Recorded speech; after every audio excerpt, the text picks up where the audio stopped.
$1.5 million. That was the exact figure the man sitting across from me demanded before our appetizers even arrived at the table. He did not ask. He demanded. He leaned back in the leather chair of the Westchester Country Club, adjusted the cuffs of his tailored suit, and smiled as if he were doing me a favor. Underneath the heavy oak table, my daughter Rachel, a brilliant pediatric surgeon who usually commanded operating rooms with absolute authority, was trembling. I felt her cold hand press a crumpled paper napkin into my palm. I kept my face perfectly still. I subtly unfolded the napkin under the table. Scrawled in shaky handwriting were 6 words that made my blood run cold. Dad, he is a con artist. Help. I looked at the man. I looked at my terrified daughter. I smiled warmly, raised my glass of sparkling water, and said exactly 2 words. I agree. If you are listening to this, and you have ever had to smile in the face of a monster to protect your child, hit the like button and subscribe to the channel.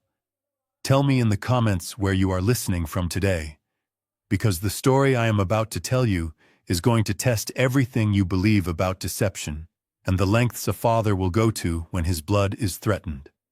The afternoon sun was pouring through the massive windows of the country club dining room. It was a beautiful Saturday afternoon, the kind of day where wealthy men discuss golf handicaps and stock portfolios over expensive wine. But my mind was entirely focused on Preston Harrington. That was the name he had given me when Rachel introduced him 3 months ago. Today was supposed to be a celebratory lunch to discuss their upcoming wedding. Instead, it felt like a hostage negotiation. Preston took a sip of his wine and set the glass down with a deliberate, slow motion. He looked at me with eyes that were entirely too calm. He explained that a modern wedding for a family of our stature required a certain level of sophistication. But he did not stop there. He leaned forward, resting his elbows on the table, and suggested that we bypass the traditional wedding gifts. Instead, he wanted me to wire $1.5 million directly into a joint investment portfolio he had already set up for them. He called it a lifestyle and legacy fund. He used words like tax optimization and generational wealth management. I have spent my entire life in the logistics and warehousing business. I started with one broken-down delivery truck and built a supply chain empire across the East Coast. I have negotiated with ruthless union bosses and cutthroat corporate raiders. I know the scent of greed. Preston was drenched in it. He was too smooth. His pitch was too rehearsed. The heavy gold watch on his wrist was an expensive timepiece, but the way he kept making sure it peeked out from his sleeve told me he wanted me to see it. Men with real, quiet wealth do not need to show it off. But the real alarm bells were not coming from Preston. They were coming from Rachel, my beautiful, fiercely independent daughter. Since my wife Martha passed away 10 years ago, Rachel has been my entire world. She had always been strong. But sitting next to Preston, she looked like a shadow of herself. Her shoulders were hunched. Her eyes darted nervously toward him every time she spoke, as if asking for permission. When he made his outrageous demand for the money, she did not look at me. She stared down at her untouched salad, her breathing shallow and uneven. That was when I felt her hand brush against my knee. The transfer of the crumpled napkin was desperate. The words written on it were a plea for her life. Dad, he is a con artist. Help. My initial instinct, the instinct of a father who has spent his life protecting his family, was to reach across the table, grab Preston by his expensive silk tie, and drag him out into the parking lot. I wanted to break his jaw. I wanted to call my security team and have him thrown off the property. But the cold, rational part of my brain, the part that had kept my company alive through 3 economic recessions, screamed at me to stop. If Preston was a con artist bold enough to demand over $1 million to my face, he was not acting alone. And more importantly, if Rachel knew he was a criminal, why was she sitting here playing the role of the loving fiancé? Why did she have to pass me a secret note in a public restaurant? The answer was terrifyingly simple. He had something on her. He had leverage. an invisible gun pointed straight at her head. If I confronted him now, if I blew his cover, whatever trap he had set for my daughter would snap shut. I had to disarm him with the one thing he did not expect: total compliance. I took a slow, deep breath. I folded the napkin and slipped it into my jacket pocket. I let a warm, grandfatherly smile spread across my face. I looked Preston directly in his cold, calculating eyes. "I agree," I said, my voice steady and completely devoid of suspicion. "I think a legacy fund is a brilliant idea, Preston. You are a smart man. Rachel is lucky to have someone who thinks so far ahead about her financial security." The reaction was instantaneous. Preston blinked, clearly caught off guard by how easy it was. A flash of pure, unadulterated triumph crossed his face before he quickly masked it with a humble nod. But it was Rachel's reaction that shattered my heart. The moment the words left my mouth, her entire demeanor flipped. The trembling stopped. She threw her arms around Preston's neck and kissed his cheek enthusiastically. She looked at me with wide, bright eyes and a smile that did not reach her soul. "Oh, Dad, thank you. Thank you so much," she said, her voice an octave higher than normal. "See, Preston, I told you my father would understand. He always wants the best for us." She squeezed his shoulder, playing the part of the overjoyed, naive heiress perfectly. But over Preston's shoulder, for one fraction of a second, her eyes met mine. They were drowning in pure terror. I raised my glass and offered a toast to the happy couple. I drank my water, letting the cold liquid wash down the absolute fury burning in my throat. Preston thought he had just won the lottery. He thought he had successfully intimidated a tired old man and cornered a wealthy heiress. He had no idea that he had just declared war on a man who had nothing left to lose and everything to protect. I did not know what kind of leverage he held over Rachel, but I was going to find out. And when I did, I was not just going to stop his wedding. I was going to dismantle his entire life piece by piece. The game had just begun. The waiter finally arrived, carrying a silver tray with our appetizers, completely oblivious to the silent war that had just been declared at table 4. Preston did not even look at the food. His eyes were locked on me, gleaming with a sudden, sharp hunger. He leaned back, steepled his fingers, and let out a soft chuckle. "It is wonderful that we are on the same page, Harrison," he said, dropping the formal tone he had used when he first sat down. "But in the world of high finance, verbal agreements are just air. The market moves incredibly fast. I need to secure the initial investments for the lifestyle fund by Monday morning. A show of good faith would make the transition much smoother for everyone." He was pushing. A smart con man would have taken the win and waited, but Preston was arrogant. He thought he had completely broken me. He thought the sight of my terrified daughter had turned me into a compliant machine. Underneath the table, I felt Rachel stiffen again. She knew exactly what was happening.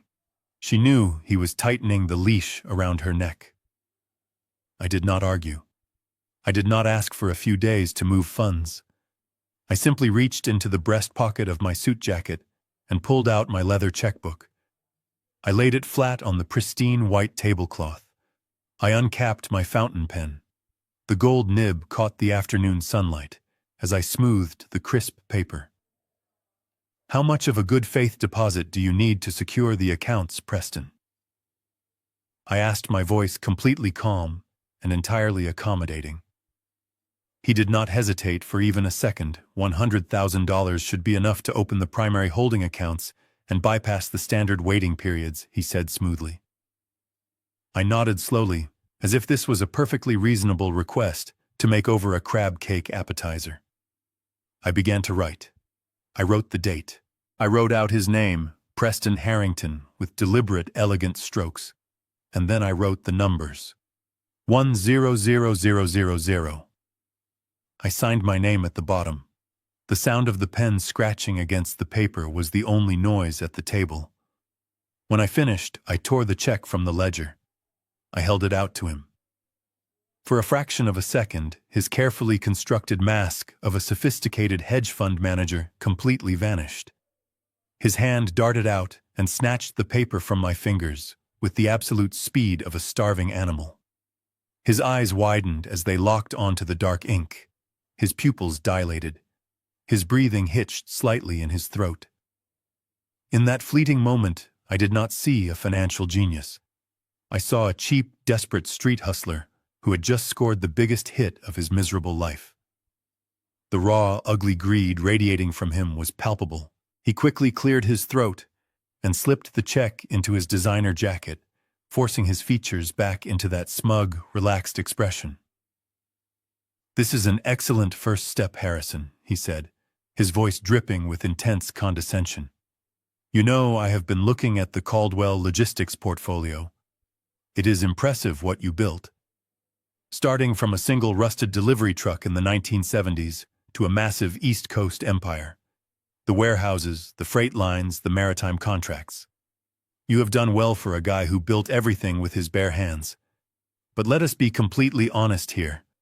The supply chain industry is changing rapidly. It requires modern financial structuring, advanced algorithms, offshore tax sheltering. You've been running a billion-dollar empire like a corner grocery store." I sat there and let him insult my entire life work. I let him talk down to me about the company I had bled for.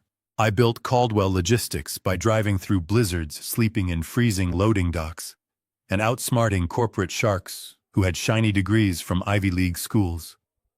I knew every route, every union boss, and every inch of asphalt from Boston to Miami. And here was a soft man who had never lifted anything heavier than a crystal champagne flute, telling me my legacy was severely outdated. "I will make sure the Caldwell name is properly monetized," Preston continued, raising his glass again. "Rachel and I will bring this family into the 21st century. You just focus on enjoying your retirement, old man. Leave the heavy lifting to me." I smiled warmly. "I appreciate that, Preston. It is a very heavy burden. I am glad Rachel has found someone so capable to take the reins." Rachel forced a small, strained laugh. "Yes, Dad. Preston is so smart with money. You do not have to worry about anything anymore." I reached across the table and patted her hand. It was ice cold. "I will not worry, sweetheart. Not anymore." I stood up from the table, claiming that my doctor had advised me not to sit for too long. Preston did not bother to stand. He simply gave me a lazy salute with his wine glass. Rachel stood up and hugged me tightly. She held on for a second too long, her face buried deeply in my shoulder. "Stay strong," I whispered so quietly that only she could hear. Then I let her go, turned, and walked out of the elegant dining room. I kept my posture stooped, playing the role of the defeated aging father through the lobby and out the glass doors. The valet brought my car. I climbed into the seat, closed the door, and the illusion dropped.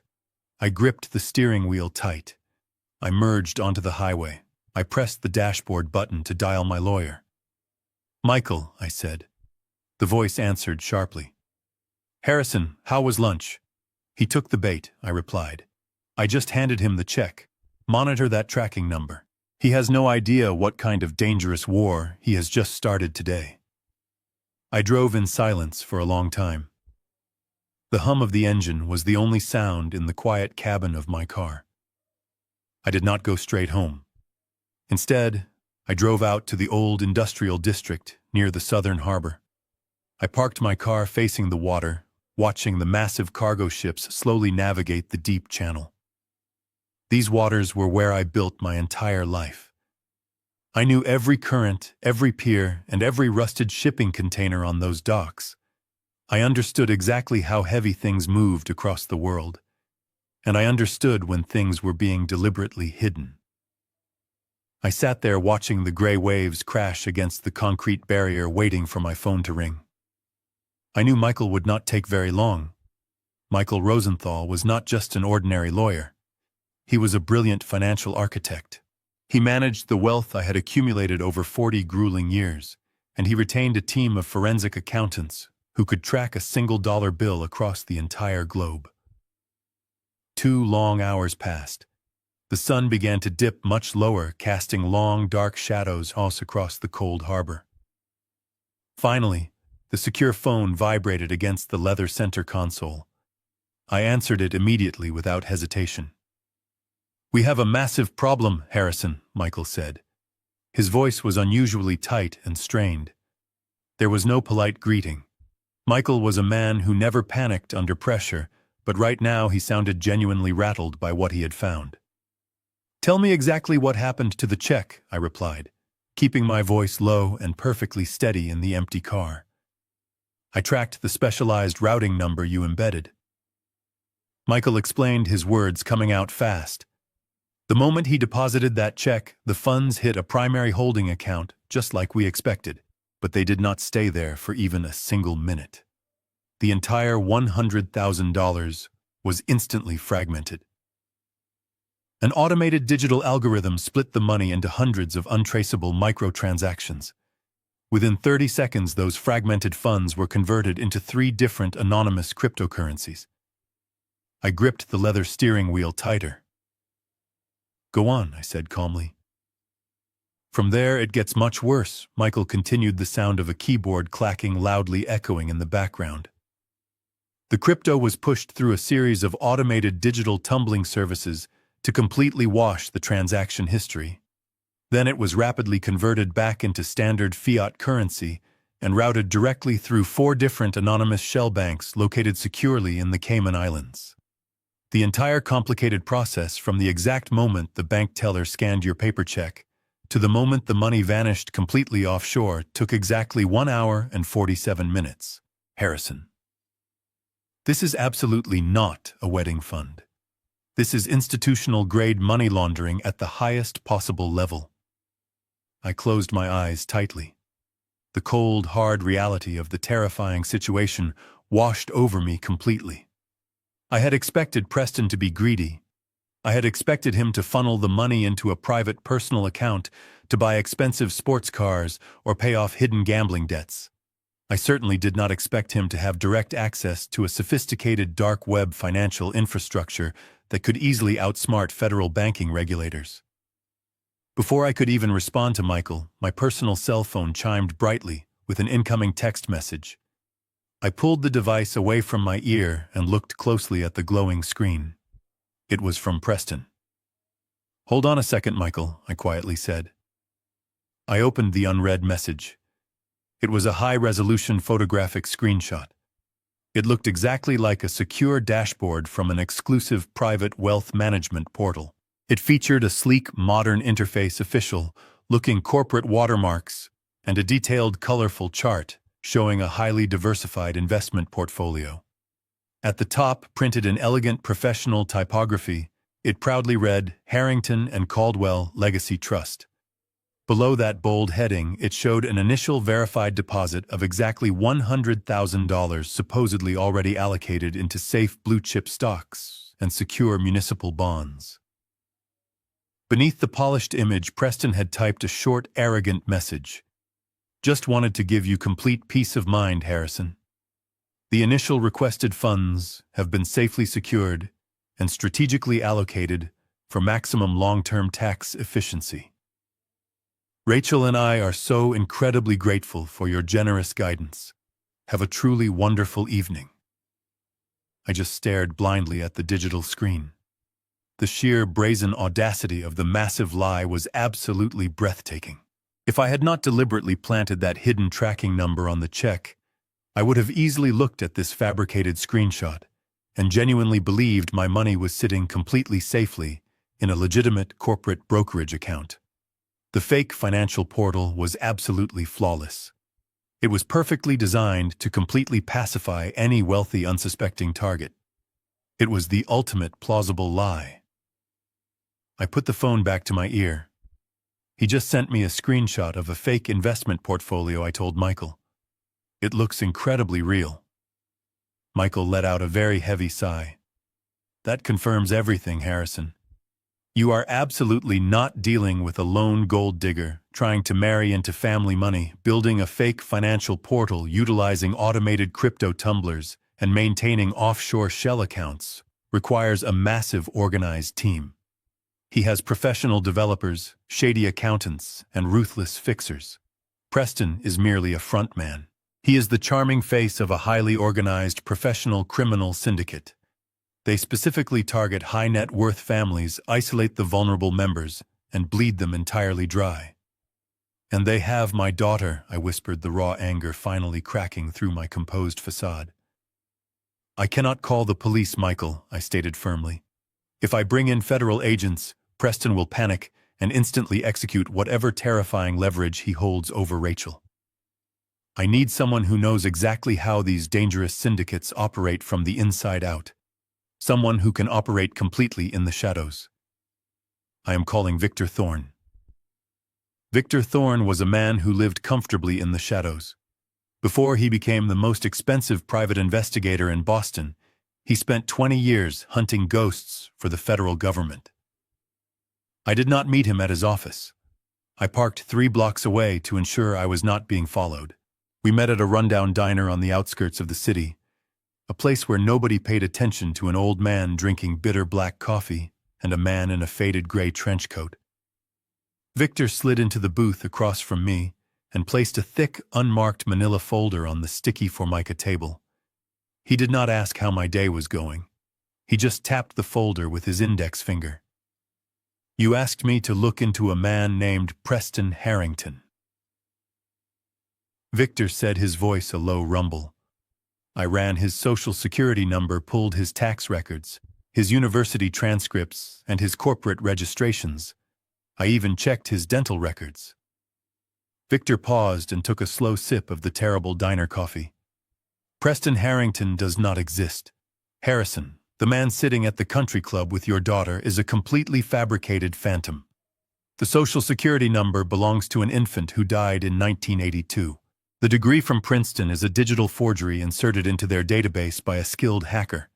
Even the hedge fund he claims to manage is just a registered domain hosted on a server in Eastern Europe." I felt a cold knot tighten in my stomach. "Then who exactly is sleeping in my daughter's house?" I asked softly. Victor opened the folder and slid a grainy surveillance photograph across the table. It was Preston, but he was not wearing a tailored suit. He was wearing a cheap leather jacket outside a casino in Macau, looking younger and infinitely more dangerous. "His real name is Damien Russo," Victor explained. "He is not a financial genius. He is a career predator. He is a high-ranking lieutenant in an international romance scam syndicate. They do not target lonely widows for a few $1,000s. They hunt wealthy heiresses. They infiltrate their lives, isolate them from their families, and drain their trust funds until nothing is left." I stared at the photograph. "How does a street hustler build a fake financial portal that can fool a seasoned lawyer?" I asked. Victor leaned forward. "Because Damien is not acting alone, Harrison. He is the charming face of the operation, but he has a team backing him up. The digital footprint of that fake dashboard traces back to mercenary hackers who specialize in corporate espionage. But it gets worse. Damien travels with a protection detail.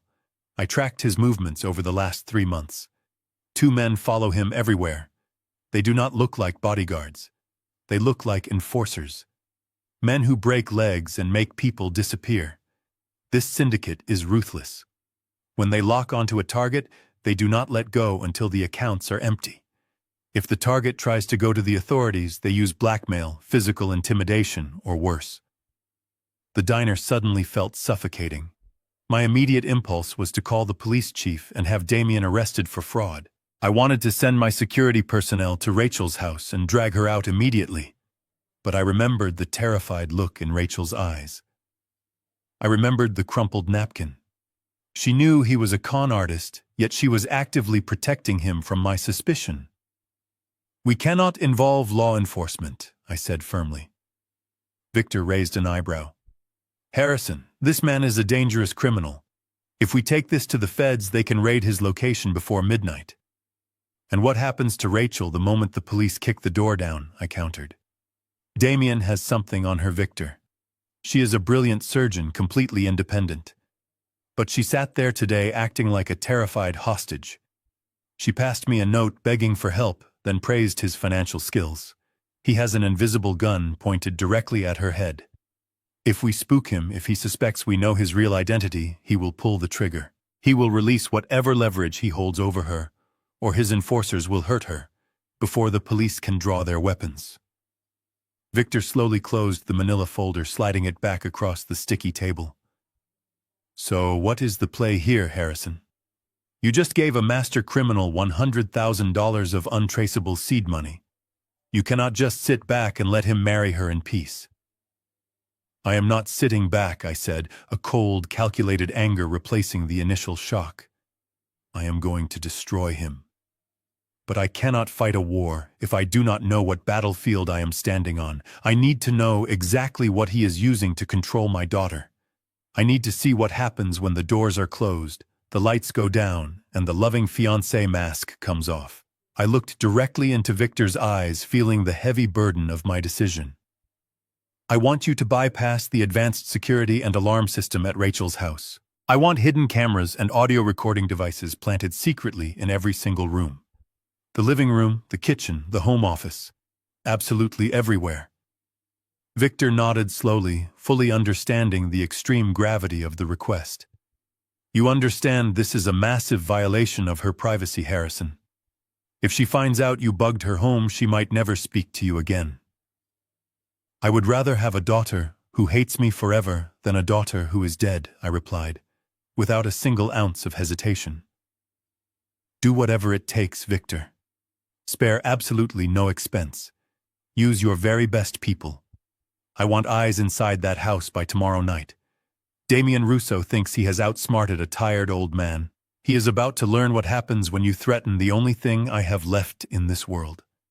By late Tuesday evening, Victor's technical team had bypassed the sophisticated security systems at Rachel's estate. They operated like ghosts while she was working at the hospital. I was sitting in the dimly lit basement of my home, staring at high-definition monitors. Every room in her house was displayed in crystal-clear night vision. The silence was deafening, broken only by the hum of cooling fans on the encrypted servers. I sat quietly in my armchair, waiting for the monsters to come home. At exactly 11:15, the front door swung open on monitor 4. Rachel walked in first. Even through the black and white lens of the hidden camera, I could see the absolute exhaustion radiating from her posture. She dropped her keys on the console table and rubbed her temples. Damien followed right behind her, locking the heavy deadbolt. The charming, sophisticated hedge fund manager I had met at the country club vanished the second that lock clicked into place. His posture shifted. His face hardened into a cold, predatory sneer. He took off his expensive jacket and threw it carelessly onto the pristine white sofa. Rachel did not even look at him. She walked straight toward the kitchen to get a glass of water. Damien followed her, his footsteps heavy and deliberate. I leaned closer to the monitor, my heart pounding a furious rhythm against my ribs. I reached out and turned the volume dial up on the audio receiver. You were sloppy today, Damien said. His voice was no longer smooth. It was a vicious, grating whisper. Rachel froze with her hand hovering over the faucet. I did exactly what you told me to do, she replied, her voice trembling slightly. I smiled. I hugged you. I made him think everything was perfect. Damien stepped into her personal space, backing her hard against the marble kitchen counter. He raised a hand, and for a terrifying second I thought he was going to strike her. I gripped the edge of my desk so hard my knuckles turned completely white. Instead, he slammed his palm flat against the counter, inches from her waist, trapping her. You hesitated when he wrote the check, Damien hissed. I saw it. He saw it. If you ever look at him like a scared little rabbit again, I will not wait until the wedding. I will ruin you right now. Do you understand me? Rachel shrank away from him, tears finally spilling over her eyelashes. Please, Preston. Just take the money and go. He gave you $100,000. Is that not enough? Just leave us alone. Damien let out a dark, cruel laugh. It echoed through the kitchen and straight into my basement. 100,000 is just the appetizer, Rachel. Your old man is sitting on an empire worth hundreds of millions. I am going to bleed him completely dry, and you are going to help me do it. Because if you do not, you know exactly what happens. He reached into his back pocket and pulled out his smartphone. He tapped the screen a few times and shoved it directly into her face. I could not see the screen on the camera, but I did not need to. The sheer panic in my daughter's eyes told me everything. "Those files are completely fake," Rachel sobbed, her voice breaking. "I never prescribed those dosages. I never altered those patient charts. You hacked into the hospital server. You created those records. Any decent medical board will see that it is a forgery." "Will they?" Damien taunted, stepping even closer. "My people are the best in the world, Rachel. Those digital signatures match yours perfectly. The timestamps align with your exact shifts in the pediatric intensive care unit. 2 infants almost died, and according to the hospital mainframe, you are the one who deliberately tampered with their medication to cover up a surgical mistake. It is a masterpiece of digital framing." I sat in the dark, barely breathing. This was the invisible gun. Damien had not just threatened her life. He had threatened the one thing she valued more than anything else: her medical license, her ability to save children. He had engineered a scenario where she would not just lose her career, but she would be convicted of federal medical malpractice and attempted murder. She would spend the rest of her life in a federal penitentiary, universally hated as a monster who harmed sick babies. "If I press this button," Damien whispered, leaning in so close his lips brushed her ear, "these files are instantly emailed to the chief of medicine, the state medical board, and the local field office of the FBI. You will be arrested before you can even put on your scrubs tomorrow morning. Your father will die of a broken heart watching his precious daughter hauled away in handcuffs on the evening news. So wipe your face, stop crying, and get ready. Tomorrow, we are going to convince him to make me a managing partner in his company." He stepped back, leaving her sobbing quietly against the counter, and walked upstairs. In my basement, a blinding white-hot rage completely consumed me. I did not think. I just reacted. I stood up, knocking the heavy crystal glass off my desk. It shattered into 100 pieces on the concrete floor. I opened the bottom drawer of my desk and pulled out my registered revolver. I checked the chamber, my hands shaking with absolute murderous intent. I was going to drive to her house. I was going to walk through the front door and put a bullet directly between his eyes. I did not care about the consequences. I did not care if I went to prison for the rest of my life. Nobody does that to my child. I was halfway up the basement stairs when a heavy hand clamped down hard on my shoulder. It was Victor Thorne. He had let himself into my house using the spare key I gave him. "Put the gun down," Victor commanded softly, stepping down to block my path. "Move out of my way, Victor. I am going to kill him." "If you kill him, you kill her," Victor said, his voice an absolute wall of cold logic. "Listen to me very carefully. Men like Damien Russo do not operate on manual triggers. That hospital file is not just sitting on his phone, it is on a dead man's switch. If he does not log into his encrypted server every 12 hours, the system automatically publishes the files to the press and the authorities. If he goes missing, or if you blow his brains out tonight, those files go public tomorrow morning. Your daughter's life is over." I stopped. The heavy revolver suddenly felt like a block of lead in my continued gently. "You cannot win this by continued gently. You cannot win this by cutting off one head. You have to burn the entire network to the ground. You have to dismantle his dead man's switch, secure the original hospital servers, and trap him in a corner where he has absolutely no leverage left." I slowly lowered the weapon. The raw, violent rage inside me did not fade, but it crystallized. It hardened into a cold, strategic fury. I walked back down the stairs and locked the gun back in the drawer. "What is the next move?" I asked, my voice completely devoid of emotion. Victor walked over to the monitors, watching Damien sleep soundly upstairs, while my daughter sat awake in the dark kitchen. "We give him exactly what he wants," Victor said. "We invite him into your company. We let him think he has conquered the old man. I stared at the screen, watching the man who had turned my daughter's life into a living nightmare. He wanted Caldwell Logistics. I was going to give it to him, and then I was going to bury him underneath it. The next morning, the sun rose over the Boston skyline, casting a cold gray light through the windows of my home. I did not go into the office. Instead, I sat in my quiet study, surrounded by dark mahogany bookshelves and decades of corporate awards, and stared at the telephone. I needed to shift the battlefield immediately. I needed to bring the enemy out of the shadows and directly into the blinding light of my world. I picked up the heavy receiver and dialed the number Preston had given me. When he answered the call, his voice had that manufactured, cheerful tone he always reserved for the public. I did not match his energy. Instead, I let my voice waver deliberately. I cleared my throat several times, making myself sound frail, exhausted, and remarkably old. I told him I had not slept well at all. I told him the stress of planning the wedding and managing the company was finally catching up to my aging heart. I asked him if he could come to my estate this afternoon alone for a private conversation. He agreed instantly, without asking any questions. I could practically hear the arrogant smirk on his face through the receiver. He thought I was breaking down entirely.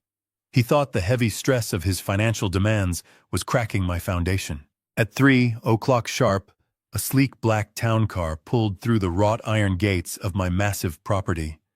I watched closely from the second-floor window as Preston stepped out of the vehicle, adjusting his tailored suit. His dark eyes scanned the sprawling manicured lawns and the classic stone architecture of the mansion. He was openly assessing the total value of my home, tallying up the square footage and the luxury vehicles parked in the circular driveway. He was looking at my life work as if it were already his personal inheritance. I walked downstairs incredibly slowly. I deliberately left my wooden cane by the front door, choosing instead to lean heavily against the grand staircase banister as I descended the steps. When I finally reached the foyer, I made sure my breathing sounded slightly labored. Preston stood in the center of the marble floor, looking entirely too comfortable in my house. "Thank you for coming on such short notice, Preston," I said, making sure my voice was barely above a raspy whisper. I gestured weakly toward the heavy double doors of my private study. "Please come in and sit down."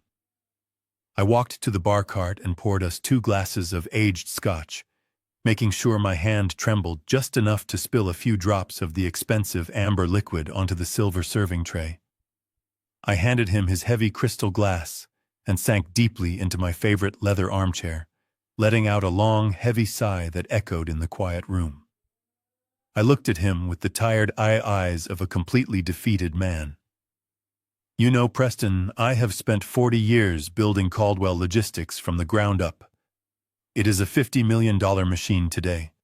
It employs hundreds of hardworking people across the eastern seaboard. But sitting here today, I realize that none of it matters if I do not have a strong legacy to leave behind when I am gone. Rachel is a brilliant surgeon, and I am proud of her, but she has absolutely no interest in corporate freight contracts or union negotiations. She belongs in an operating room, not a demanding corporate boardroom." Preston leaned forward in his chair, his eyes locked intensely onto mine. The sudden mention of a $50 million company had hit him like a physical blow to the chest.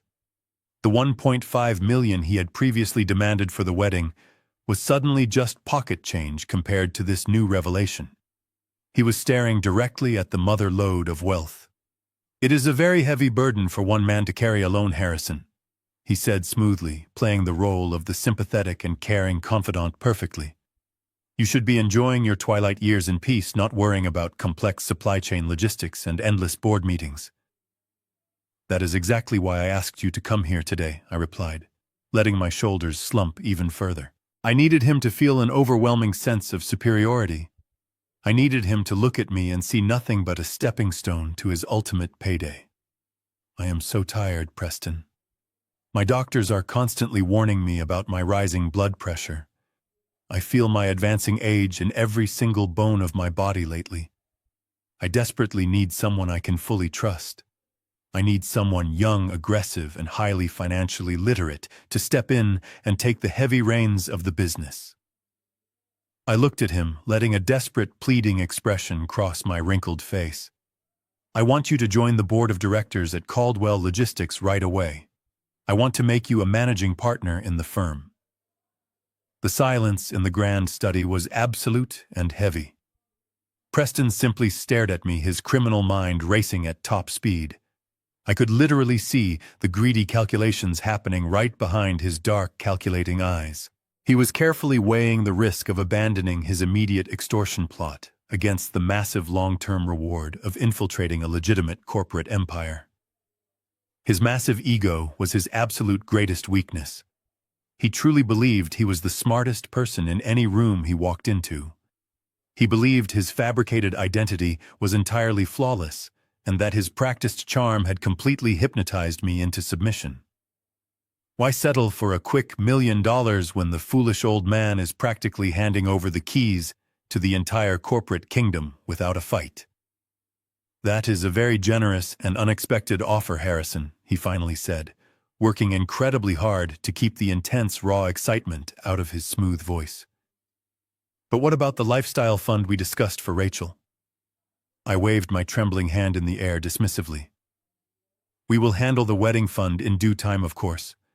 But right now I need to urgently secure the future of this entire family. I need a capable son to take over my life work before my health fails completely.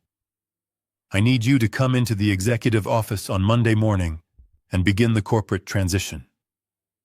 I will give you full access to our financial infrastructure and accounting systems. You can modernize the legacy just like you brilliantly suggested at lunch yesterday." Preston absorbed every single word like a sponge soaking up water. His posture relaxed even further, his guard dropping completely as he reveled in my fabricated misery. He offered me hollow words of comfort, assuring me that my legacy would be preserved and expanded under his careful guidance. He promised to protect Rachel and the company with equal devotion, spinning a web of lies so thick and elaborate that an ordinary person would have been easily caught in it. But I was not an ordinary person. I was a predator who had just lured a parasite into a carefully constructed trap. Preston took a slow, deliberate sip of his scotch. The practiced mask of the sophisticated hedge fund manager was securely back in place, but I could easily see the raw, unchecked ambition burning fiercely in his gaze. He really thought he had just successfully pulled off the greatest con of his entire miserable life. He thought he had effortlessly broken a titan of industry without even breaking a sweat. "It would be an absolute honor to help you manage the company, Harrison," he said, raising his glass slightly in a mock tribute. "I promise I will not let you down." We stood up and shook hands. His grip was firm, strong, and overly confident. Mine was intentionally weak, clammy, and fragile. I walked him back to the front door, playing the pathetic, grateful, senile father-in-law right to the very end of the performance. I watched his black town car pull away and drive slowly down the long driveway, eventually disappearing into the afternoon shadows. As soon as the car was completely out of sight, my trembling completely stopped. I stood up perfectly straight, my posture returning to normal. I walked back into my study, poured the rest of my scotch back into the crystal decanter, and picked up the secure phone to call Victor Thorne. The bait was successfully taken. The massive distraction was perfectly executed. Preston Harrington was no longer just a faceless ghost hiding safely behind a fake investment portfolio. He was willingly walking right through the front doors of my corporate headquarters. The greedy fox was finally inside the henhouse, and he had absolutely no idea that I had just locked the door from the outside. Monday arrived with a cold wind sweeping off the harbor. I stood by the windows of my office watching the shipping yard below. For 4 decades, this view had been my pride. Today, it felt like I was looking at a besieged fortress. At 9 in the morning, the heavy glass doors of the executive suite slid open. Preston did not arrive alone. He walked in with the unearned swagger of a conquering general, flanked by 3 men wearing sharp, dark suits. They were supposedly his financial consultants, but you did not need a background in law enforcement to see what they really were. They had the thick necks, cold, dead eyes, and rigid posture of cartel enforcers.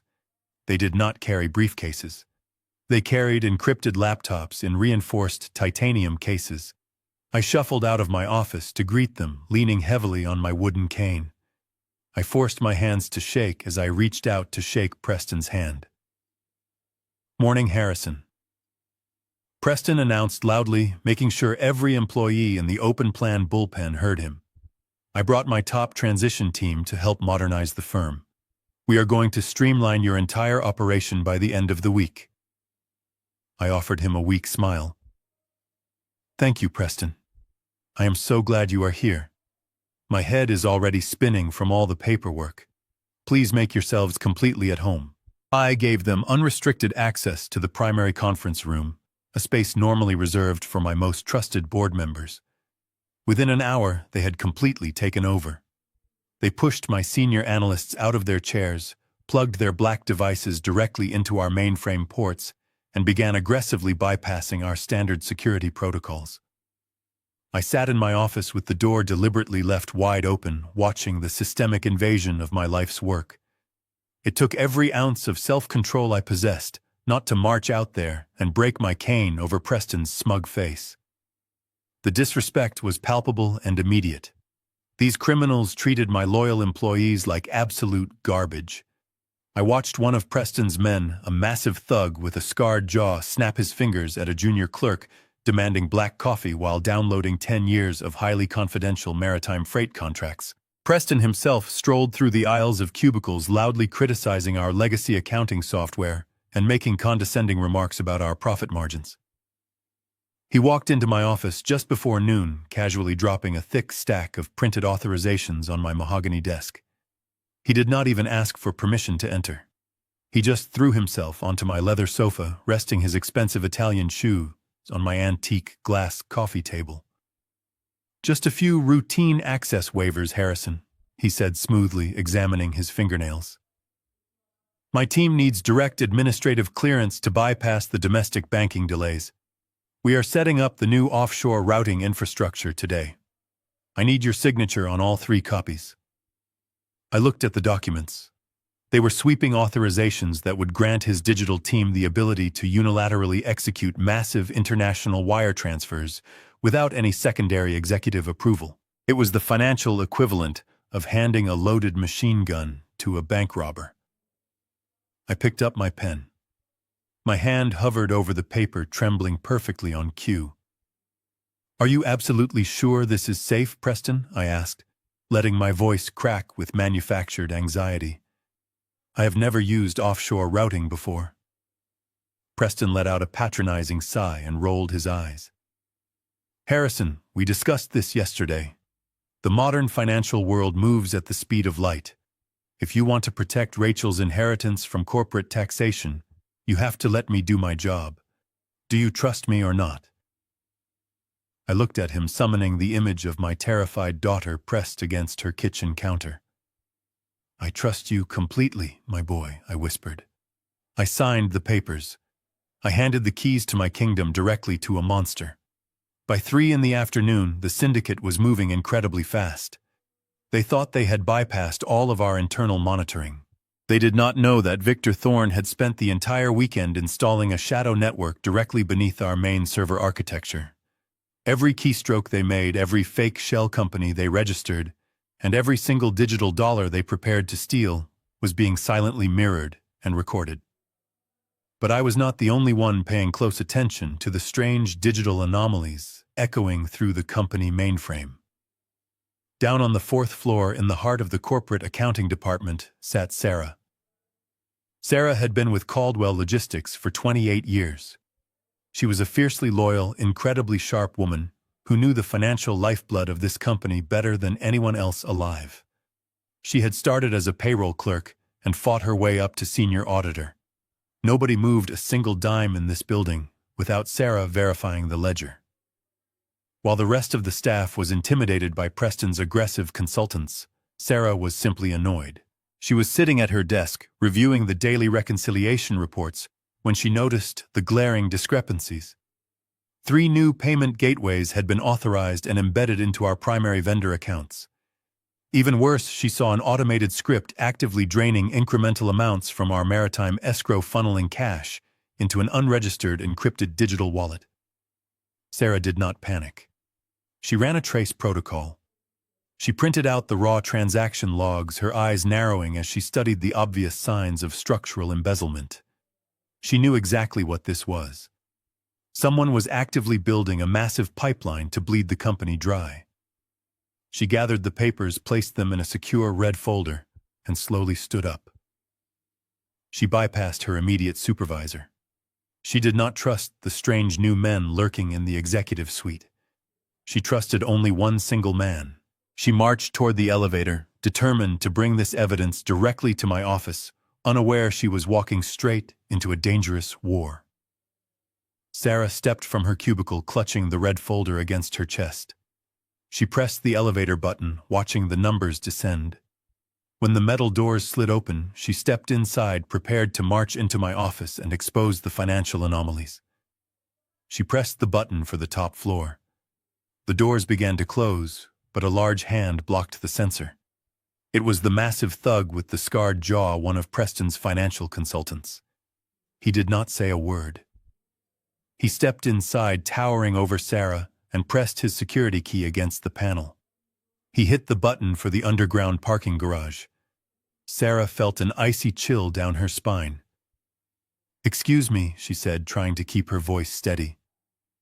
"I need to see Mr. Caldwell." The man did not look at her. He stared blankly at the metal doors as the elevator began a rapid descent. The doors opened into the dim concrete expanse of the subterranean parking garage. The air smelled of motor oil and damp cement. "Step out."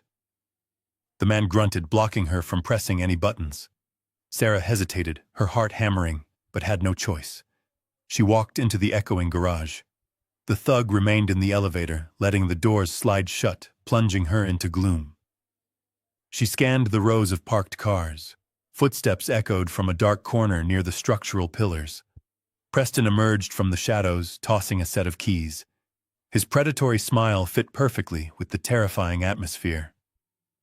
"Hello, Sarah," Preston said smoothly, closing the distance. "I noticed you were running an intensive trace protocol on the new payment gateways. You are a thorough accountant. I respect that dedication." Sarah tightened her grip on the red folder, refusing to show fear. "I am doing my job," she replied firmly. "And my job is to report unauthorized escrow drains directly to the owner of this company." Preston stopped a few feet away. He let out a patronizing laugh. "The owner of this company is a confused old man who can barely remember breakfast. I am the future of Caldwell Logistics, and the future requires operational flexibility that legacy employees might find confusing." He took a step forward, his voice dropping into a vicious whisper. "I know everything about you, Sarah. You have a daughter named Emily, who just started her freshman year at Boston University. She walks back to her dormitory alone every Tuesday night after chemistry lab. It would be a tragedy if something happened to her, just because her mother decided to stick her nose where it does not belong." Sarah stopped breathing. The blood drained from her face. The red folder slipped from her numb fingers and hit the concrete floor with a thud. Preston smiled, a cold expression, promising absolute violence. He picked up the folder and brushed the dust off. "You are going back upstairs, Sarah. You will delete those trace logs. You will mind your own business. If you breathe a single word of this to Harrison, or run another audit on my accounts, my men will visit your daughter. Do we understand each other?" Sarah could only nod, tears of terror welling in her eyes.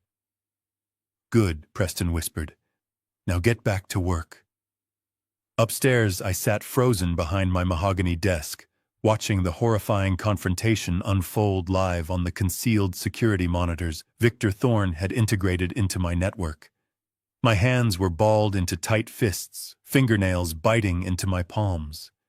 The overwhelming rage I felt watching this monster threaten the family of a woman who had served me loyally for 3 decades was indescribable. I wanted to take the private elevator down to the garage and beat Preston within an inch of his miserable life. But I knew if I acted on that impulse, the entire operation would collapse. He would trigger the dead man's switch and destroy Rachel completely. I had to swallow the bitter poison of inaction, but I refused to leave Sarah in the line of fire. I grabbed my secure phone and dialed Victor immediately. "I need an extraction right now," I ordered, keeping my voice low. "Preston just threatened my senior accountant in the basement. He used her daughter as leverage. I cannot let her go back to her desk terrified, but I cannot let Preston know I intervened." Victor did not waste time asking questions. "I will handle it, Harrison. Give me 20 minutes. I watched the monitors as Sarah stumbled back into the elevator looking shattered. I felt profound guilt, but I knew I was about to make it right. Exactly 20 minutes later, Sarah received an urgent, highly classified email from the corporate legal department. It was a fabricated mandate authorizing an immediate, fully paid emergency corporate retreat. The message stated she had been selected for an elite forensic accounting seminar at a secure luxury resort in Aspen. It was strictly confidential. Before she could process the sudden directive, 2 of Victor's undercover operatives dressed in corporate security uniforms arrived at her desk. They gently escorted her out of the building, explaining that a private car was waiting to take her to the airport. They assured her that her family was being quietly protected by a private security detail. Within the hour, Sarah was safely on a private jet, completely removed from the blast radius of the impending war. Meanwhile, Preston strolled back into the executive suite, practically glowing with arrogance. He walked right past my open door, assuming he had successfully crushed the internal resistance. He thought he had effectively terrorized the staff into total submission. I watched him settle back into the conference room, laughing loudly with his cartel enforcers. He believed the company was entirely his to command. He believed there were no obstacles left. His confidence had reached a blinding, dangerous peak. He was now fully prepared to push for his ultimate goal. He needed absolute signing authority to liquidate the primary corporate accounts, and he was coming for my signature. Less than an hour after he had threatened Sarah in the cold parking garage. Preston strolled confidently into my office. He did not bother to knock. He carried a thick leather binder under his arm and a gold-plated fountain pen in his right hand. He walked directly over to my desk and dropped the heavy binder right in front of me with a dull thud. He smiled, and if I had not seen what he was truly capable of on those hidden basement cameras, I might have actually believed the warmth in his eyes. "I have some fantastic news for you, Harrison," he said, pulling up a leather chair and leaning in close like we were old friends, sharing a wonderful secret. "I spent the entire morning reviewing the corporate trust architecture with my financial consultants. To be completely honest with you, your current tax burden is absolutely catastrophic. You are bleeding capital that should rightfully belong to your legacy and to Rachel. But do not worry, I have mapped out a comprehensive restructuring plan today. I just need your signature on these transfer documents, and we can start optimizing the corporate accounts by tomorrow morning." He flipped the binder open, revealing dozens of pages of dense legal jargon, complex financial clauses, and signature lines tagged with bright yellow sticky notes. It was a masterclass in aggressive corporate maneuvering. The plausible lie he presented was tax optimization and wealth preservation. But as I let my eyes scan the meticulously drafted paragraphs, the horrifying reality of what he was actually trying to do became crystal clear. These were not standard tax optimization forms. These were binding legal directives designed to systematically strip me of all executive power. If executed as written, these documents would completely bypass the board of directors, reassign the primary corporate voting rights directly to his newly established proxy accounts, and legally name Preston Harrington as the sole primary beneficiary of Caldwell Logistics. He was not just stealing the company. He was legally erasing my entire existence from the empire I had built with my own 2 hands. I looked up at him, letting my jaw drop slightly, perfectly, mimicking the look of a confused, overwhelmed elderly man trying to understand a complex problem. This looks like an awful lot of paperwork, Preston, I mumbled, rubbing my eyes wearily. Are you absolutely certain this is necessary right now? My head is throbbing and I can barely read the small print. Can we not simply have Michael Rosenthal look these over tomorrow morning? Preston immediately stiffened. The mere mention of my seasoned wealth management lawyer sent a brief flash of genuine panic across his carefully composed face. He knew Michael would spot the hostile takeover in exactly 3 seconds. He reached across the desk and gently placed his hand over mine, his grip just a fraction too tight. Harrison, we really do not have time to involve outside counsel, he said, his voice dropping into a soothing, hypnotic rhythm. The international markets are shifting rapidly. Every single day we delay this restructuring, the federal government is eating into Rachel's future inheritance. You trusted me to bring this company into the modern era. You asked me to protect your family. I am trying to do exactly that. But I cannot do it if you second-guess my financial expertise. You do not need to read the fine print, Dad. You just need to trust me. He pushed the gold-plated fountain pen into my hand. It felt heavy and cold. I looked down at the documents, then back up at his eager, hungry eyes. He was holding his breath, waiting for the final domino to fall. I let out a long, defeated sigh. You are right, Preston, I whispered softly. I am just so incredibly tired. I want to rest. I want to make sure my little girl is taken care of. I pressed the pen to the heavy paper. I forced my hand to tremble violently. The ink skipped across the signature line, creating a frail, jagged version of my name. I turned the pages, slowly signing document after document, playing the pathetic victim to absolute perfection. With every stroke of the pen, I could practically feel the radiating heat of his massive, unchecked greed.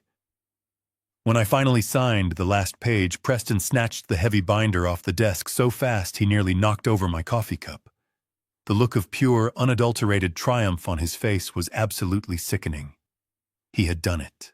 He believed he had just legally stolen a $50 million empire without firing a single shot. He thanked me profusely, patted me condescendingly on the shoulder, and practically sprinted out of my office to show his cartel enforcers the ultimate prize. I sat alone in my office, watching the heavy door click shut. The fragile, confused old man persona instantly vanished. I leaned back in my leather chair, picked up my secure phone, and dialed Michael Rosenthal. It is done, I said quietly. He took the bait completely. Michael let out a low chuckle on the other end of the secure line. I bet he thinks he just pulled off the heist of the century, Harrison. He has absolutely no idea, I replied. Preston thought he had brought his own hostile takeover documents into my office. He thought his hackers printed the contracts from encrypted servers. But he severely underestimated us. Before Preston arrived, Michael and Victor secretly intercepted the print queue. They swapped his documents with a visually identical stack drafted by Michael. I had not signed over Caldwell Logistics. The company remained perfectly safe, locked behind hidden legal trusts. Instead, the papers I signed were binding registrations for 15 new shell companies.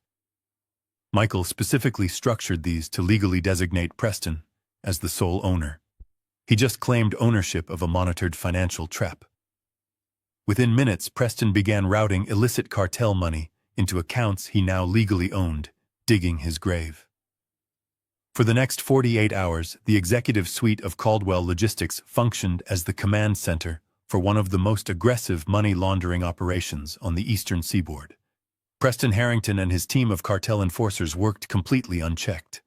They moved with a frantic, greedy energy. Believing they possessed absolute legal ownership of the newly registered shell companies, they began pumping massive volumes of illicit syndicate cash directly through my corporate infrastructure.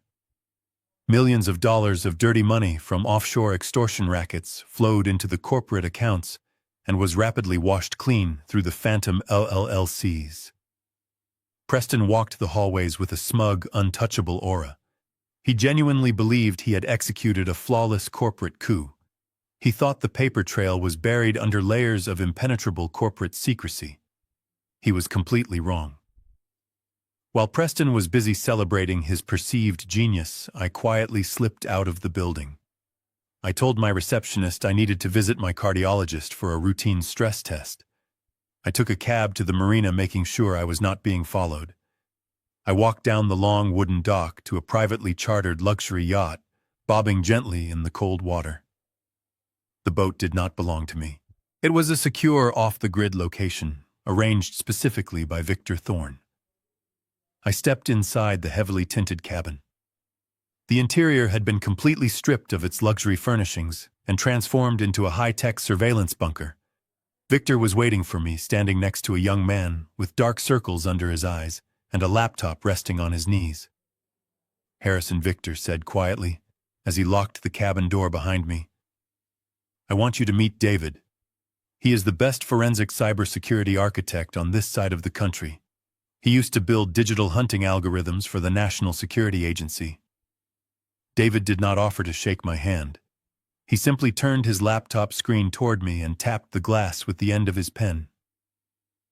Take a look at your new corporate partner in action, Mr. Caldwell, David said.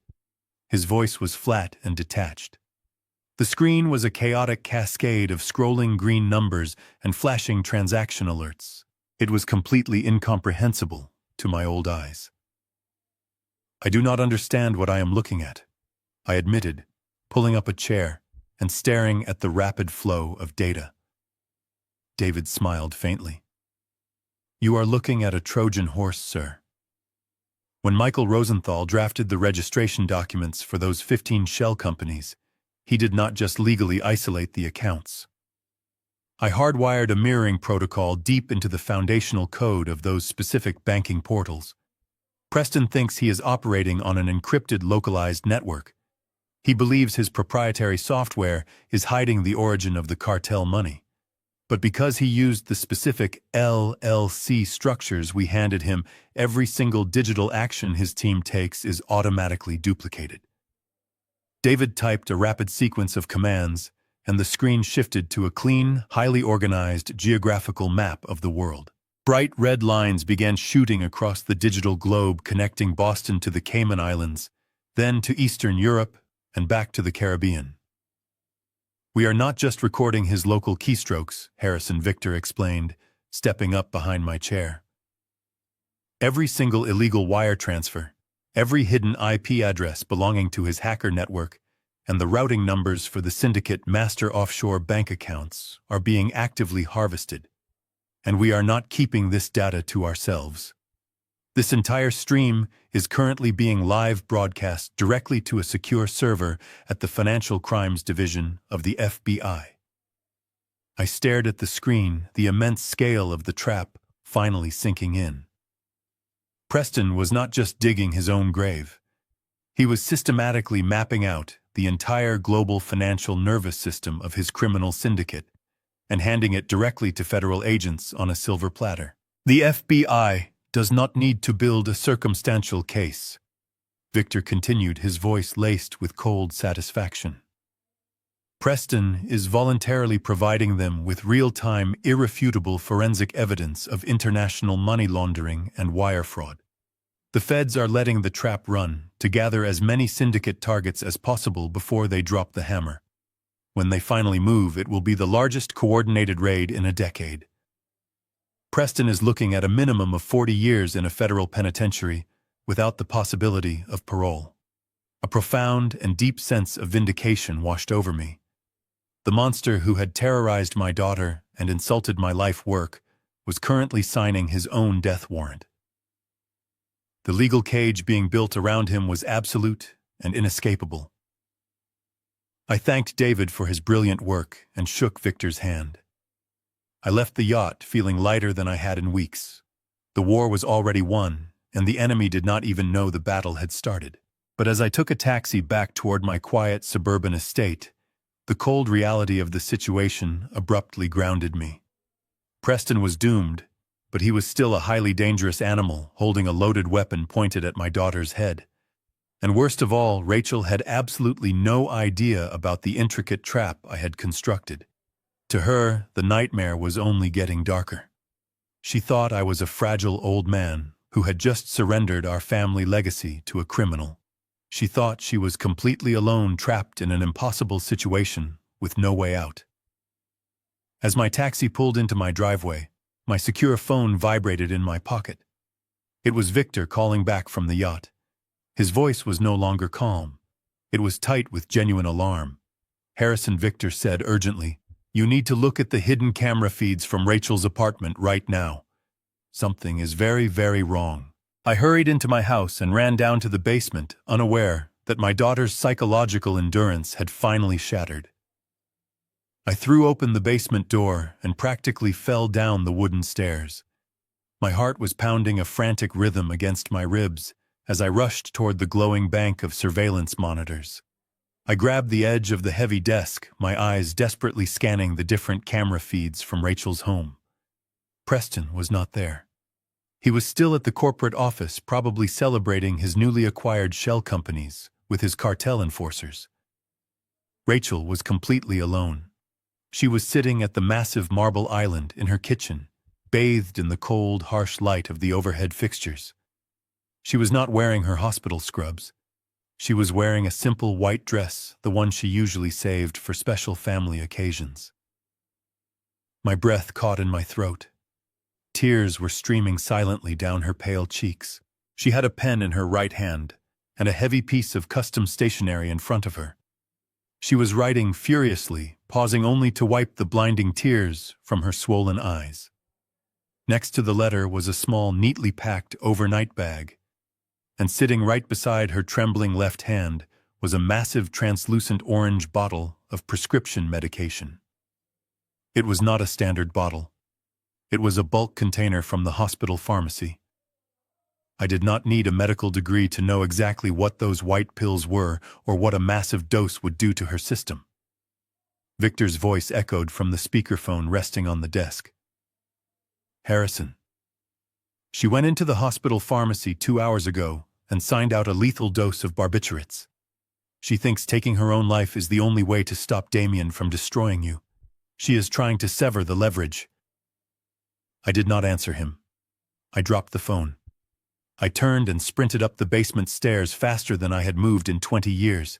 The frail, senile old man persona instantly evaporated, replaced entirely by the primal, desperate adrenaline of a father fighting for his child's life. I grabbed my car keys from the foyer table and ran out the front door. The cold evening air whipped across my face as I threw myself into the driver's seat of my heavy sedan. I slammed the engine into gear and tore out of the driveway, the tires screaming violently against the smooth asphalt. The drive to her upscale neighborhood usually took 25 minutes in normal traffic. I made it in 12. I ignored every single red light. I swerved around slow-moving trucks and blasted my horn at anyone who dared to block my path. My hands gripped the leather steering wheel so tightly that my knuckles ached. My mind was a terrifying whirlwind of dark, horrifying images. I kept picturing my beautiful, brilliant daughter collapsing on her cold kitchen floor, her heart slowly stopping because she thought she had to protect an old man who was too weak to protect her. The heavy guilt was suffocating. I had been so intensely focused on building the perfect legal trap for Preston that I had completely failed to monitor the devastating psychological toll this nightmare was taking on Rachel. I had left her alone in the dark with a monster, and the profound isolation had finally broken her spirit. I slammed the brakes, skidding to a violent halt right in front of her manicured lawn. I did not even bother to turn off the engine or close the car door. I sprinted up the brick walkway. I bypassed the sophisticated electronic keypad, plunging my spare physical key directly into the heavy brass deadbolt. I twisted it violently, threw my shoulder against the solid wood, and burst into the silent house. "Rachel!" I screamed, my voice tearing through the quiet hallway. I ran straight toward the kitchen. The scene was exactly as I had witnessed on the surveillance monitors, but seeing it in person was 1,000 times more agonizing.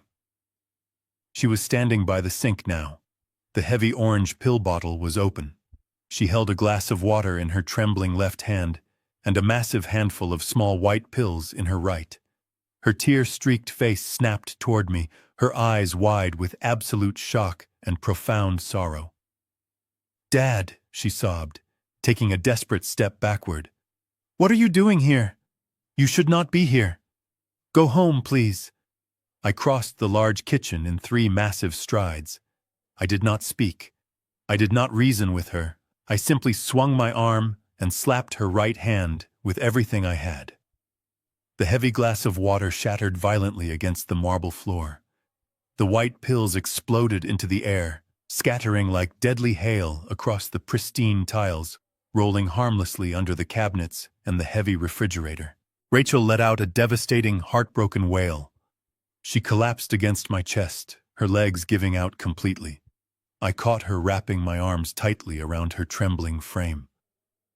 We sank slowly to the kitchen floor together, surrounded by broken glass and scattered medication. She buried her face into my shoulder, her fingers gripping the fabric of my suit jacket, as if I were the only solid thing left in the entire world. "I am so sorry." "Dad," she cried. Her voice muffled against my chest. "I had to do it. He is going to take everything you built. He is going to ruin our family. He has files, terrible files that could send me to prison. If I am gone, he has no leverage left. He cannot hurt you anymore if I am not here. You have to let me fix this."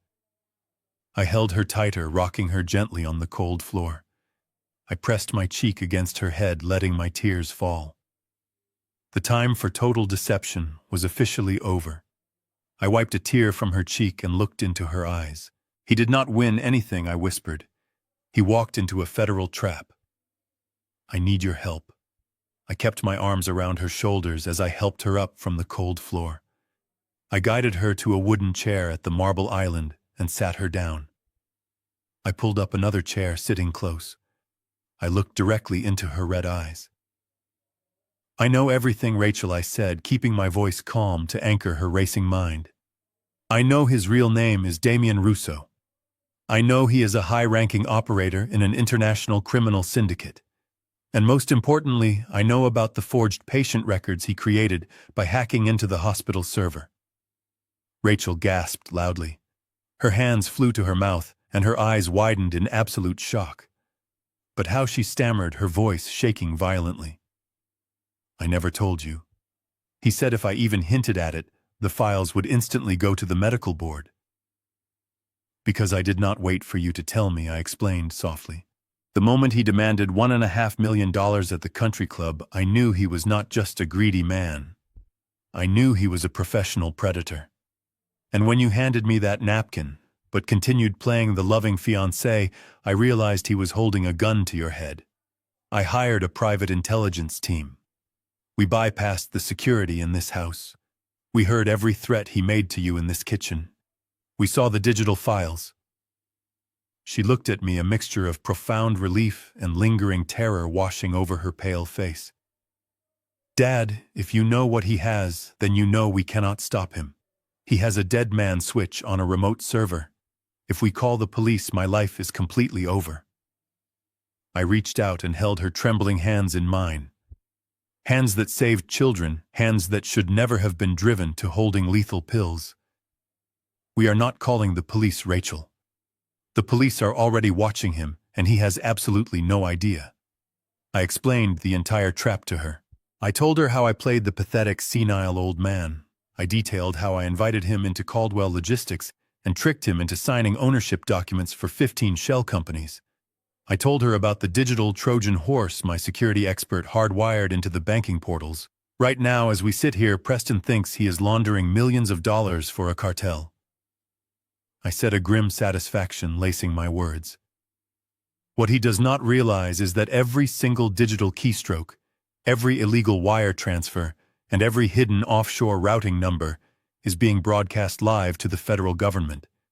He is building his own inescapable prison cell. Rachel listened in absolute silence.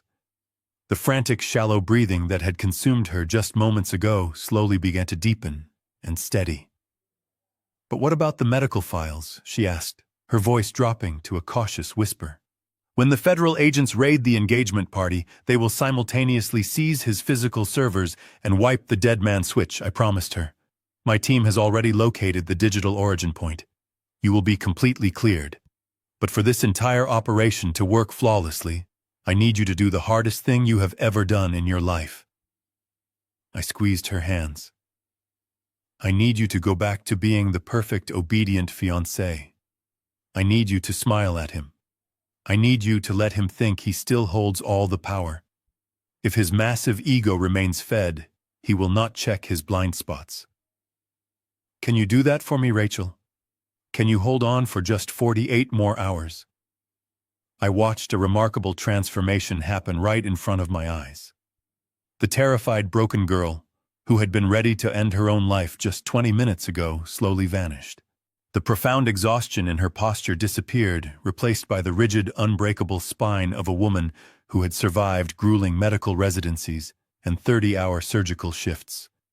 She inherited her mother's deep compassion, but in that moment, I saw my own ruthless determination staring back at me. She was a Caldwell. We built empires from nothing. We did not surrender to cheap street hustlers. Rachel slowly pulled her hands out of my grasp. She stood up, walked over to the kitchen counter, and grabbed a broom. She calmly began sweeping up the scattered white pills and the shattered glass. She dumped the lethal mess into the garbage bin, tying the bag in a tight knot. She walked back over to me and leaned down, kissing me gently on the cheek. "I can do it, Dad," she whispered. Her voice contained no fear anymore. It was sharp, cold, and burning with a quiet, lethal resolve. He wants to play a game with our family. Let us show him exactly how we play. I stayed with her until the early hours of the morning, making sure she was completely stable before I drove back to my estate. Over the next 2 days, Rachel delivered an absolute masterclass in psychological acting. She pampered Preston. She finalized the lavish details for the engagement party at the Four Seasons Hotel. She acted so deeply under his total control that Preston became completely drunk on his own perceived power. By Thursday afternoon, the syndicate money laundering through my corporate servers had reached its absolute peak. The FBI had gathered enough irrefutable evidence to put Preston and his entire network away for multiple lifetimes. The trap was fully loaded. The heavy steel door was waiting to slam shut.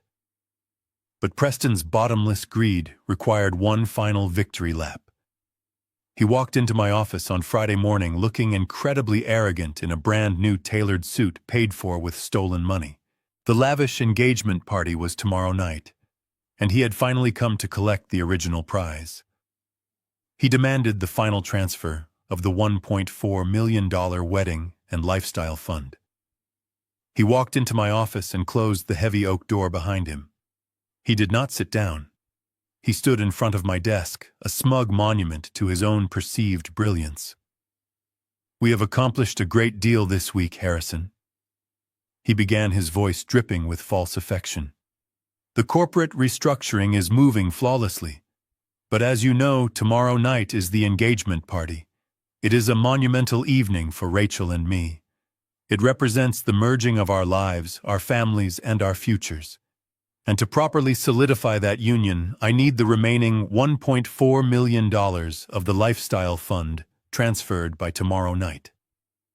He pulled a sleek black smartphone from his pocket and placed it delicately on the center of my desk. He tapped the screen once, revealing a complex digital wallet address composed of random letters and numbers. "This is a secure, untraceable offshore cryptocurrency account," he explained smoothly. "I want the funds routed directly into this specific ledger." I looked up at him, forcing my hands to tremble slightly as I gripped the edges of my mahogany desk. "A crypto wallet?" I asked, my voice wavering with perfectly manufactured confusion. "Preston, I do not understand. We already established the legacy trust accounts earlier this week. Why do we need to move such a massive amount of liquid cash into an untraceable offshore account?" Preston leaned forward, resting his knuckles on the desk. He lowered his voice, dropping the sophisticated businessman act and letting the ruthless street hustler bleed through. "Because it is a symbolic gesture of absolute trust, Harrison. You trusted me with your company. Now you need to prove that you trust me with your daughter. I want you to initiate the transfer live right in the middle of the engagement party, surrounded by all of your wealthy friends and elite colleagues. I want them to witness the exact moment you hand the Caldwell legacy over to me. I swallowed hard, acting as if his words were physically crushing me. And if I cannot liquidate that much cash by tomorrow night, I whispered, what if the banks need more time to process the authorization? Preston smiled, but there was absolutely no warmth in his dark eyes. It was the smile of a predator circling a wounded animal. You will find a way to make it happen, Dad, he said coldly. Because if that exact sum of money is not resting safely in my digital wallet by exactly 9 o'clock, tomorrow night, a highly unfortunate automated process will begin. At 9:01, a secure server will blast Rachel's altered medical files to the Massachusetts Medical Board, the regional director of the FBI, and every major news outlet in New England. She will be arrested before the catering staff even brings out the wedding cake. He reached over and tapped the face of his expensive gold watch. 9 o'clock sharp, Harrison. Do not be late. It would be a terrible shame to ruin such a beautiful celebration with a federal indictment. I sat perfectly still, letting my shoulders slump forward in utter defeat. Inside my chest, my heart was hammering with a fierce, triumphant rhythm. I wanted to laugh. I wanted to stand up and applaud his spectacular arrogance. He thought he was holding a knife to my throat, completely blind to the fact that he was standing on a digital landmine I had buried for him. He was demanding a live public financial transfer into a cartel crypto wallet.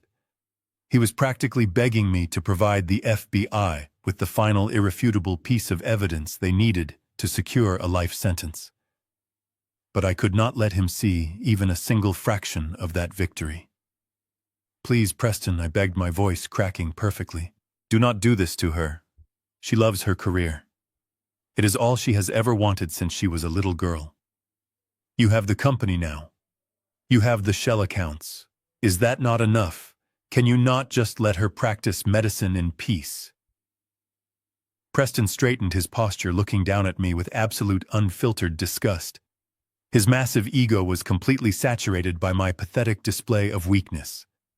It is not about the money anymore, old man, he sneered. It is about control. I need to know that you understand exactly who is in charge of this family now. You will make the transfer, or I will break her. It is really that simple. He picked up his sleek black smartphone, slipped it back into his tailored jacket, and turned toward the door. Wait, I called out weakly, raising a trembling hand. He stopped with his hand resting on the brass doorknob, glancing over his shoulder with a look of supreme irritation. I will do it, I whispered, staring down at my desk, to hide the cold fire burning fiercely in my eyes. I will authorize the digital transfer tomorrow night at 9 o'clock. Just promise me you will delete those horrible files. Promise me you will never threaten my little girl again. Preston let out a low, triumphant chuckle. As long as you follow my instructions, Harrison. Rachel will be perfectly safe. I will see you at the Four Seasons tomorrow. Make sure you wear a nice tuxedo. We are going to take a lot of pictures. He opened the heavy door and walked out, leaving me entirely alone in the quiet office. The trap was completely set. The final piece of the puzzle had just been violently shoved into place by the enemy himself. I picked up my secure phone and dialed Victor Thorne to give him the final confirmation. The federal agents were on standby. Rachel was prepared for the hardest performance of her life, and I was ready to watch a monster destroy himself in front of the entire world. The magnificent stage was now finally set for the ultimate grand finale tonight. There was absolutely no turning back. Saturday evening arrived with a biting chill in the Boston air, but inside the grand ballroom of the Four Seasons Hotel, it was a world of blinding golden warmth. I stood near the entrance, adjusting the cuffs of my black tuxedo, taking in the sheer opulence of the massive room. Crystal chandeliers the size of small cars hung from the vaulted ceilings, casting a soft, romantic glow over the immaculate floral arrangements. A live string quartet played a delicate classical melody in the corner, their music floating over the gentle hum of 200 elite guests. It was a gathering of the most powerful people in the city. Politicians, shipping magnates, and hospital board directors, all mingled together, holding crystal flutes filled with expensive vintage champagne. To anyone looking in from the outside, it was the absolute picture of high society perfection. But to me, it was a terrifying cage. Preston was entirely in his element. He wore a custom-tailored midnight blue tuxedo. He worked the massive ballroom with the effortless grace of a seasoned politician. I watched him from my quiet table near the back, nursing a glass of sparkling water. He was shaking hands with my oldest business partners, charming wives of my board members, and laughing loudly at jokes he probably did not even understand. He moved through the crowd with supreme arrogance, completely convinced that he was the smartest man in the entire building. His cartel enforcers were there too, wearing rented tuxedos that barely concealed their muscular frames. They stood near the emergency exits and the catering doors, trying to blend in, but looking like wolves hiding among a flock of sheep. But it was Rachel who truly commanded my attention. My beautiful daughter wore a stunning emerald green gown that brought out the vibrant color of her eyes. She was a vision of elegance. Watching her play her part was the most heartbreaking and awe-inspiring thing I have ever witnessed. She stood by Preston's side, smiling radiantly, laughing at his jokes, and leaning into his shoulder with perfectly feigned affection. Every single person in that room believed she was a happy bride-to-be. Only I knew the profound psychological torment she was hiding behind that brilliant smile. Only I knew the immense strength it took for her to stand next to the man who had threatened to destroy her entire life and pretend that he was her savior. I wanted to run across the room, grab her hand, and pull her out, but I remained perfectly still. I had a part to play, too. I was playing the defeated, compliant father. I sat slumped in my chair, looking tired and overwhelmed by the grand festivities. Every few minutes, Preston would glance over at me from across the room. It was never a warm look. It was a cold, calculated check. He was making absolutely sure I was still in my place. He was making sure I had the digital tablet ready for the final transfer of the $1.4 million. Each time our eyes met, I gave him a submissive nod. He would smirk, turn back to his wealthy audience, and continue his grand performance. He thought he had me completely leashed. He had absolutely no idea that Victor Thorne and 24 federal agents were sitting in black vans in the underground parking garage, monitoring every single breath he took. The tension inside me was unbearable. Every minute that passed felt like an agonizing hour. I kept obsessively checking my heavy gold watch. 8:15, 8:30, 8:45. The hands of the clock were crawling toward the 9 o'clock deadline with a torturous slowness. I knew that at 9 o'clock, Preston was going to demand the live transfer. I knew that if anything went wrong, if the digital Trojan horse failed, or if the federal agents missed their cue, the dead man switch would activate. Rachel's fake medical files would be blasted to the world, and her life would be shattered. The stakes had never been higher. My palms were sweating. My heart was pounding a rhythm against my ribs. Before we continue to the grand finale of this story, if you are listening to this right now, and you are ready to see this arrogant scammer finally go down, hit the like button and subscribe to the channel. Let me know in the comments if you would have the patience to sit through a dinner with a monster, just to spring the perfect trap. The string quartet transitioned into a softer melody as the waitstaff began clearing the empty salad plates. The ballroom was filled with the clinking of silver forks against fine china and the low murmur of wealthy conversations. I took a deep breath, trying to steady my racing pulse. The digital tablet felt like a block of lead resting on my lap.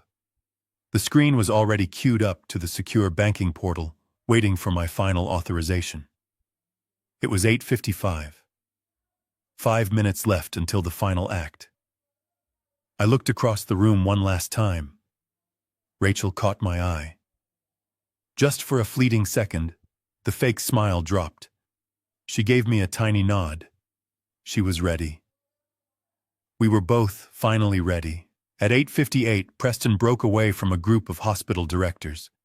He walked toward the center of the ballroom, picking up a silver spoon and a fresh glass of champagne from a passing waiter's tray. The music slowly faded away. The low hum of conversation began to quiet down. Preston smiled, his dark eyes sweeping across the massive room, drinking in the absolute attention of 200 elite guests. He raised his hand. He tapped the silver spoon against the crystal glass. The clear ringing sound echoed through the silent ballroom. It was time for the speeches. It was time for his ultimate victory lap. And it was time for me to finally destroy him. The clear ringing sound of silver striking crystal commanded the immediate attention of every single guest in the grand ballroom.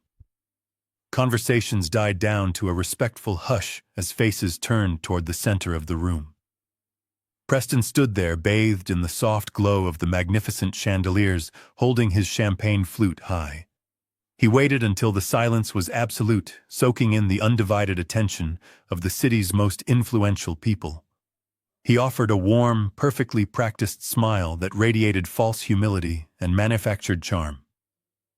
"Ladies and gentlemen," Preston began, his voice projecting smoothly across the vast space. "Thank you all for joining us tonight to celebrate this beautiful milestone. As I look out at all of your faces, I see the very foundation of this great city.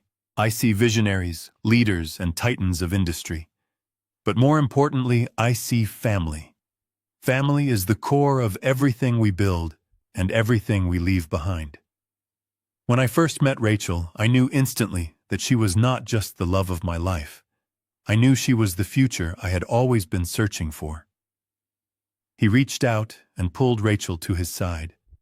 She stepped forward gracefully, keeping that brilliant, agonizingly fake smile plastered across her beautiful face.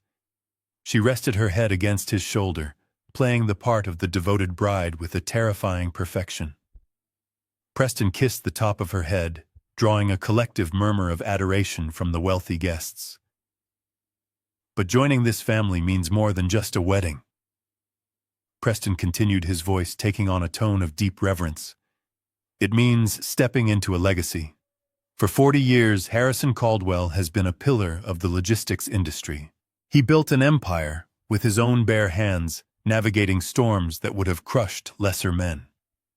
He has been a mentor, a father figure, and an absolute inspiration to me. And over the past week, as we have worked closely to modernize the Caldwell portfolio, he has shown me a level of trust that I will spend the rest of my life trying to honor." He gestured dramatically toward my table in the back of the room. The spotlight shifted, illuminating my slumped posture and tired face. A polite round of applause rippled through the ballroom.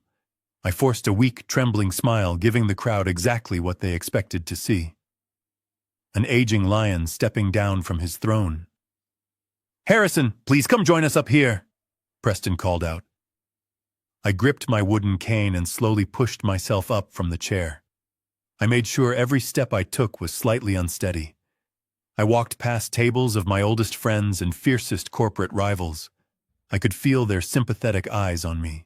They thought they were watching a tired old man peacefully surrendering his life's work to a vibrant, capable successor. They had absolutely no idea they were witnessing a hostage situation. When I finally reached the center of the room, Preston draped a heavy arm around my shoulders. His grip was painfully tight, a physical reminder of the absolute control he thought he held over me.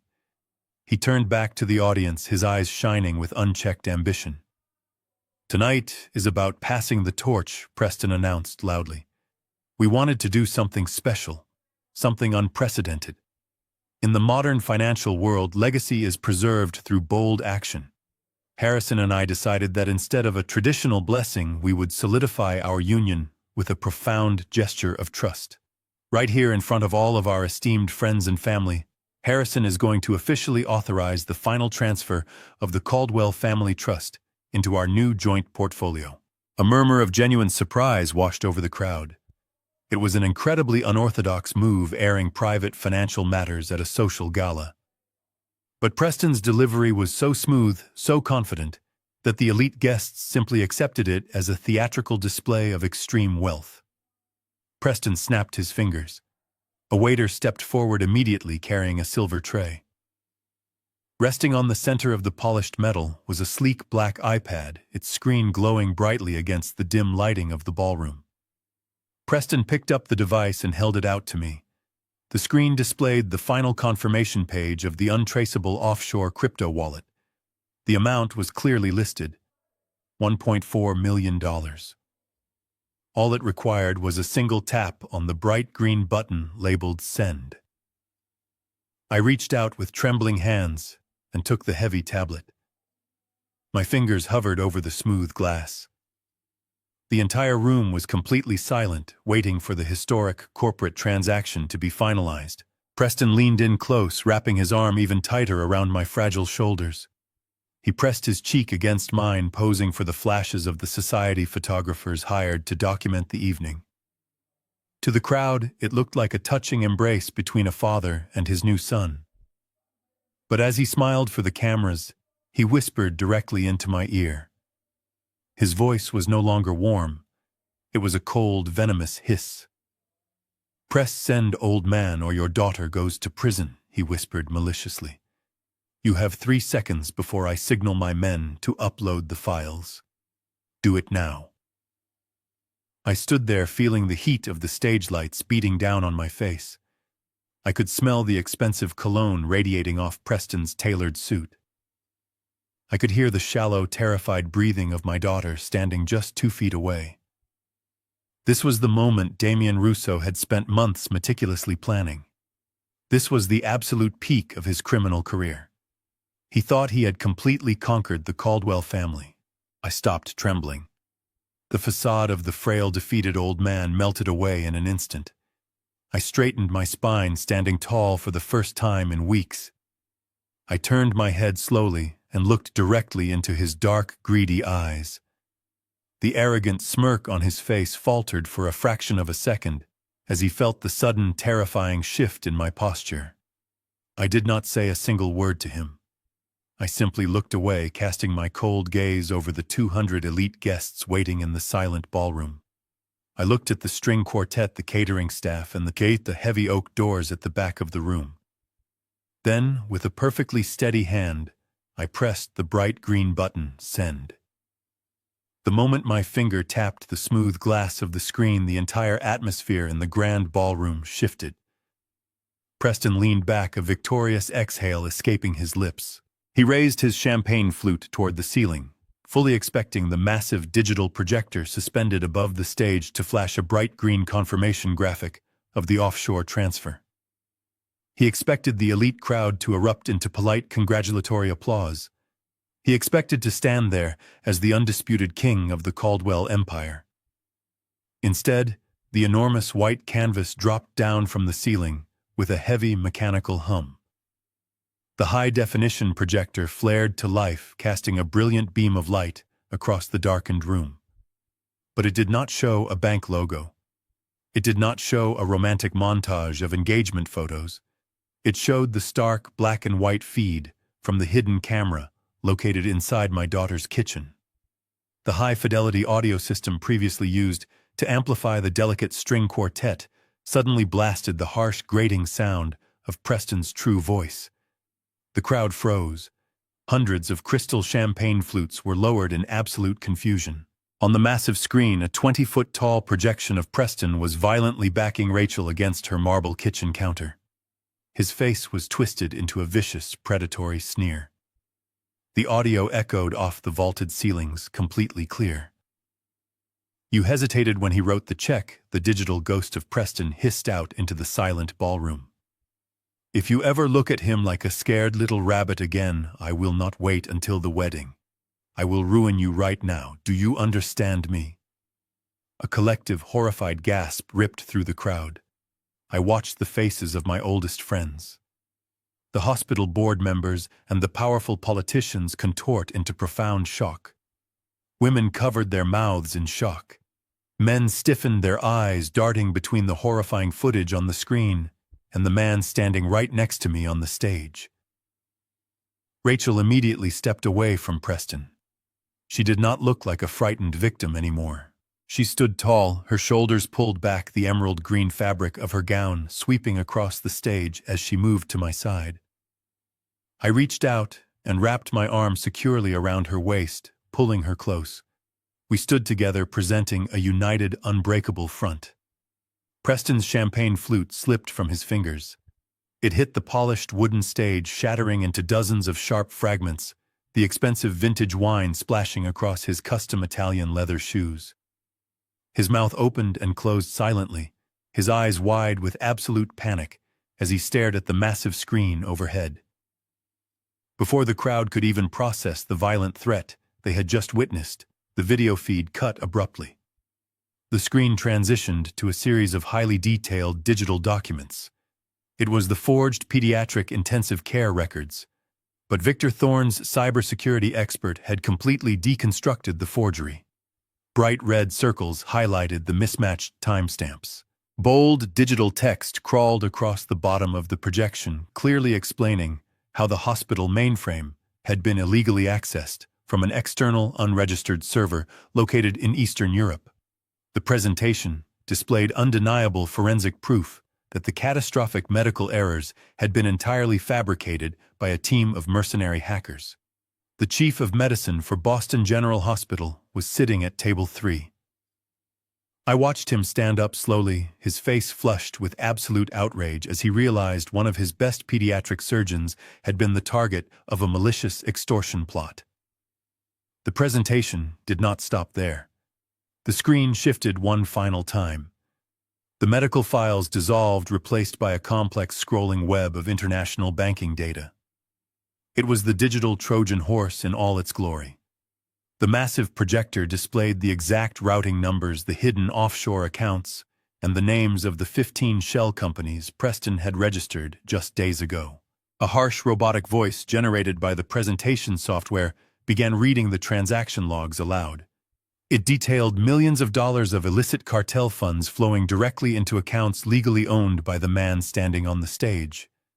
The word fraud flashed in massive red letters, followed instantly by the phrase, international money laundering. The elite crowd began to murmur loudly. The polite silence of high society was completely shattered by a rising tide of angry voices. Preston was breathing heavily, his chest heaving under his tailored midnight blue tuxedo jacket. For 10 agonizing seconds, the charming, sophisticated hedge fund manager was completely gone. In his place stood Damien Rousseau, the desperate street hustler, who had just been caught in the glaring spotlight. He looked frantically toward the emergency exits at the back of the ballroom. I saw his cartel enforcers backing away into the shadows, realizing that the entire operation had been hopelessly compromised. They were abandoning him. He was completely alone on the stage, exposed to the wrath of the most powerful people in the city. I looked at him, feeling a deep, cold satisfaction settling into my bones. "You wanted a public display," I said softly, making sure only he could hear me over the rising chaos of the ballroom. "I hope you appreciate the presentation." But the profound panic in his eyes only lasted for a moment. His massive, blinding ego simply could not accept total defeat. He blinked rapidly, his jaw clenching, as his criminal mind scrambled for a lifeline. He looked at the screen, then back at me, his posture slowly straightening. He smoothed the lapels of his jacket, forcing his frantic breathing to slow down. The raw fear on his face was rapidly replaced by a cold, arrogant fury. He still believed he held the ultimate trump card. He still believed he had outsmarted me in the corporate boardroom. He thought the footage was just an elaborate smear campaign, a desperate attempt to embarrass him in public. He sneered at me, a cruel, mocking laugh escaping his throat as he grabbed the microphone from the nearby podium. He gripped the cold metal of the microphone stand, his knuckles turning stark white as he let out a loud, booming laugh that echoed awkwardly through the massive ballroom. It was a desperate, hollow sound, completely devoid of genuine amusement. He looked out at the sea of horrified faces, his eyes wide and frantic, trying to project an aura of absolute control. "Ladies and gentlemen, please calm down," Preston announced, his voice cracking slightly on the last word. What you are seeing up on that screen is nothing but a terrible, confused misunderstanding. It is a fabricated smear campaign created by a man whose mind is tragically deteriorating. He turned and pointed a stiff finger directly at my chest, his mask of sophisticated charm completely dissolving into raw malice. Harrison is suffering from severe dementia. He does not even know what day it is, let alone how to operate a digital projector. He is sick, and he is lashing out because he is terrified of letting go of his precious company. The elite crowd did not murmur in agreement. They did not nod in sympathetic understanding. They simply stared at him in absolute silence, the overwhelming weight of the forensic evidence projected behind him, rendering his desperate lies completely useless. But Preston could not read the room. His massive ego blinded him to the reality of his own destruction. He took a step closer to me, aggressively invading my personal space, trying to use his physical size to intimidate me one last time. He lowered the microphone, but his voice was still loud enough to carry across the tense, quiet stage. "You think a fake video and some altered bank records are going to save you?" he hissed, his face twisted in pure rage. "You think you can embarrass me in front of these people and just walk away? You are out of your mind, old man. I own you." He turned back to the audience, lifting the microphone to his lips again, his voice rising to a frantic shout. "You can project whatever fake documents you want up there, Harrison. It does not change the legal reality. I own Caldwell Logistics. I have the legally binding signed restructuring documents locked in a secure vault. I possess absolute signing authority pass over every single asset, warehouse, and maritime contract this family holds." He laughed again, a harsh, grating sound that bordered on sheer hysteria. "You gave it all to me. You signed the LLC transfers right in your own office. You cannot touch me. Nobody in this room can touch me. I am the sole primary beneficiary, and by tomorrow morning I will liquidate this entire pathetic empire and leave you with nothing." He stood there breathing heavily, chest puffed out, waiting for his grand declaration of victory to crush my spirit. He waited for me to crumble, to beg, or to collapse under the weight of his supposed legal checkmate. Instead, I calmly reached out and took the microphone directly from his trembling hand. He was so stunned by my steady, deliberate movement that he simply let it go. I did not raise my voice. I did not shout. I did not need to. When you speak the absolute truth, you do not need to yell for people to hear you. "Preston," I said, my voice smooth, deep, and carrying the full, unyielding weight of a man who had spent 40 years commanding entire industries. "You are absolutely correct about one thing. I did sign a very thick stack of legal documents in my office on Friday afternoon, and you do in fact hold absolute legal ownership over the entities listed in those files." I paused, letting the heavy silence of the ballroom stretch out for a few agonizing seconds. I turned to look at him, my expression completely devoid of mercy. "But you do not own Caldwell Logistics. You never did. You never even came close." Preston blinked, his arrogant sneer faltering as a flicker of genuine confusion crossed his face. "What are you talking about?" he stammered, his voice suddenly weak. I stepped closer to him, ensuring every single guest in the room could hear the final nail being driven into his coffin. "When you confidently marched into my office with your hostile takeover paperwork, you severely underestimated the team I have protecting my legacy. My lawyer, Michael Rosenthal, intercepted your print queue before you even reached my door. We swapped your documents with our own. You did not sign yourself in as the managing partner of my $50 million supply chain empire. You signed legally binding registrations to become the sole owner and primary operator of 15 completely fabricated shell companies." The color rapidly drained from Preston's face. His mouth fell open, but no words came out. The horrific realization of what he had done over the past 48 hours was beginning to dawn on his criminal mind. "For the last 2 days, you and your cartel enforcers have been aggressively pumping millions of dollars of illicit syndicate cash directly into accounts that you legally own." I continued, my tone as cold and sharp as a winter blade. "You voluntarily built a massive money laundering operation under your own name and you executed every single transaction on a server that was actively broadcasting your digital footprint to the Financial Crimes Division of the FBI. You built your own cage, Preston, and you locked the door from the inside. No, he whispered, taking a stumbling step backward. No, that is impossible. The crypto wallet, the 1.4 million. I just watched you authorize the transfer. I smiled a small, grim expression of ultimate victory. That is the best part of all, Preston. The cryptocurrency wallet you provided me was indeed untraceable. But the account I just transferred my money into was not yours. I overrode your destination code. The $1.4 million you demanded as a symbolic gesture of trust was just successfully wired directly into an undercover IRS sting account. You did not just extort an old man today. You actively solicited and received a massive wire transfer from a federal honeypot. The physical transformation of Preston Harrington was absolute and immediate. The sophisticated, arrogant hedge fund manager shattered into a million irreparable pieces. His knees buckled slightly, his hands shaking violently as he looked around the room. He was not looking at elite guests anymore. He was looking at witnesses to his massive federal crimes. He realized with a suffocating, crushing terror that he had never been the predator in this scenario. He had been the prey from the very beginning. He had walked blindly into an elaborate, inescapable trap designed by a mastermind he had foolishly mistaken for a weak, senile victim. The absolute destruction of his life was complete.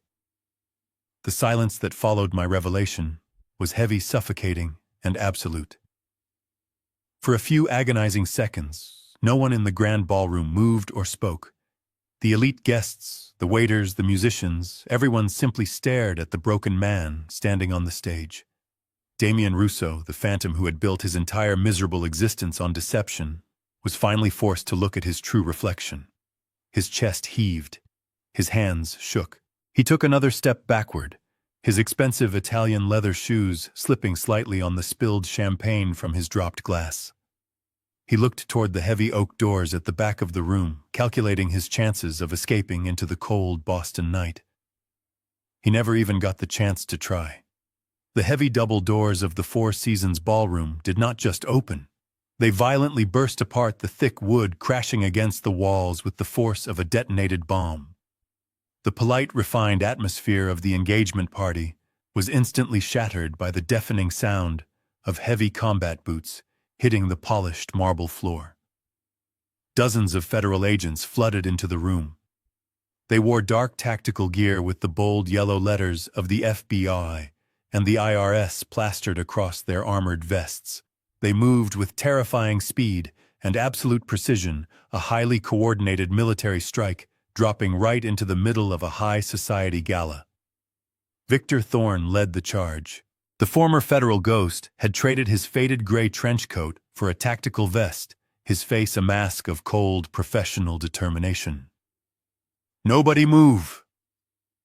Victor's voice boomed over the chaos, echoing through the massive space with absolute authority. "Federal agents, keep your hands where we can see them and step away from the center of the room." The wealthy guests shrieked and scattered. Women in expensive gowns grabbed their husbands, pulling them toward the edges of the ballroom. The catering staff dropped their silver trays, diving behind the buffet tables for cover. The perfectly arranged seating plan dissolved into pure panic as the federal strike team rapidly secured the perimeter. Preston finally snapped out of his paralyzed state. The raw survival instinct of a career criminal completely took over. He spun around, his eyes frantically searching for an alternate exit.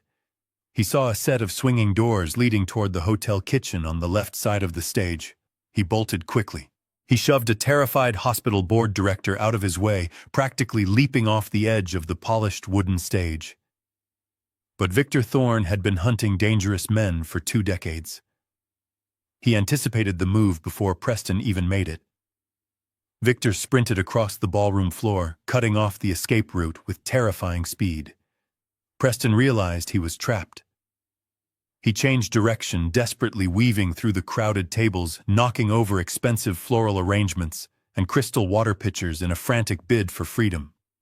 He was fast, but he was blinded by pure panic. He did not see the massive multi-tiered champagne tower positioned near the ice sculptures until it was far too late. Victor lunged forward, closing the final distance between them. He grabbed the collar of Preston's tailored midnight blue tuxedo jacket and drove his shoulder hard into the scammer's back. The impact was devastating. Preston was launched forward, crashing headfirst into the magnificent tower of crystal glasses.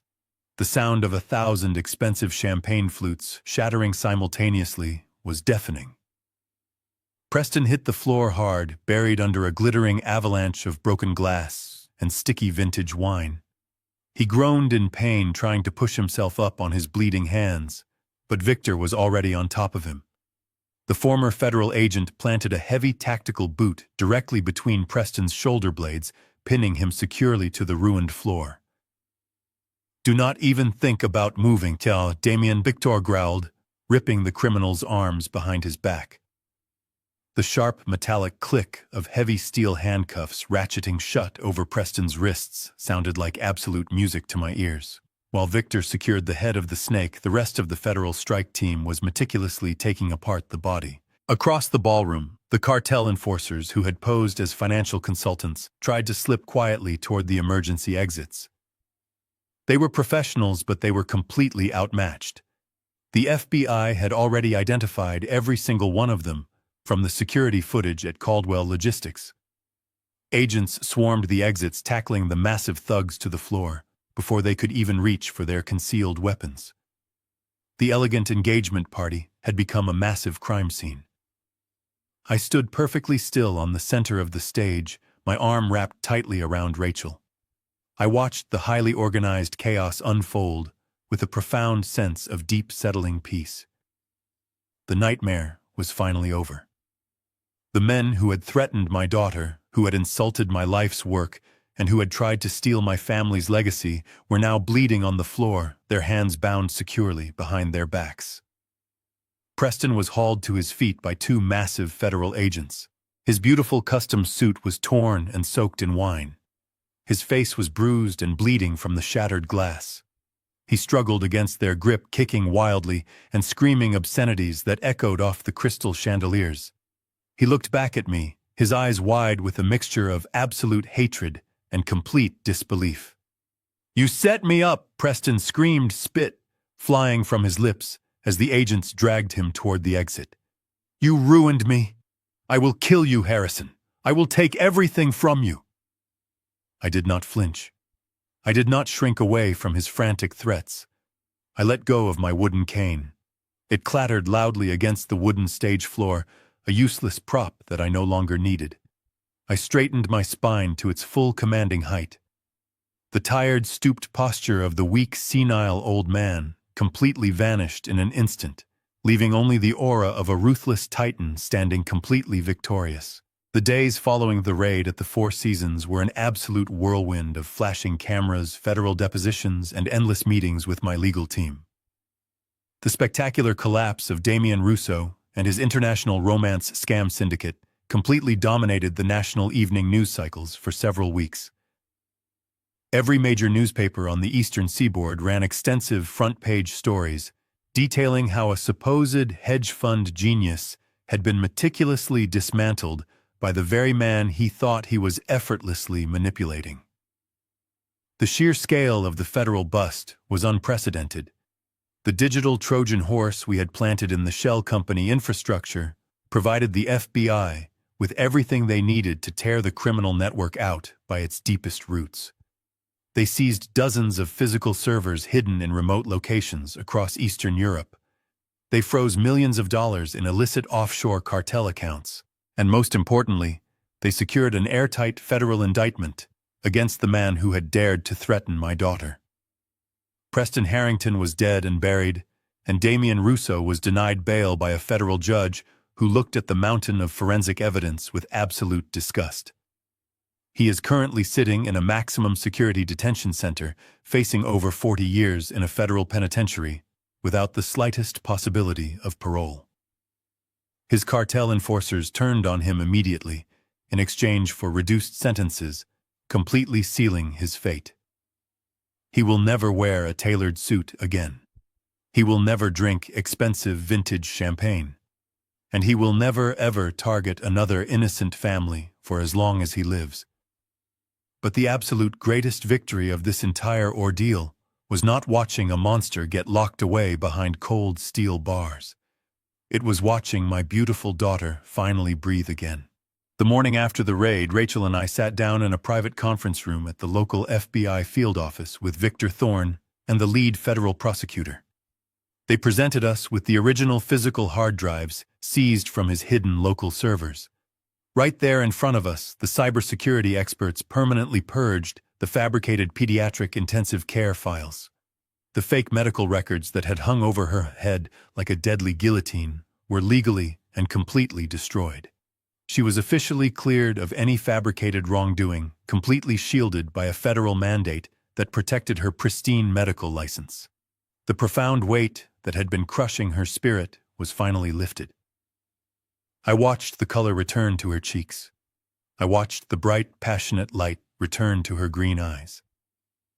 A week later, Rachel walked back through the sliding glass doors of Boston General Hospital.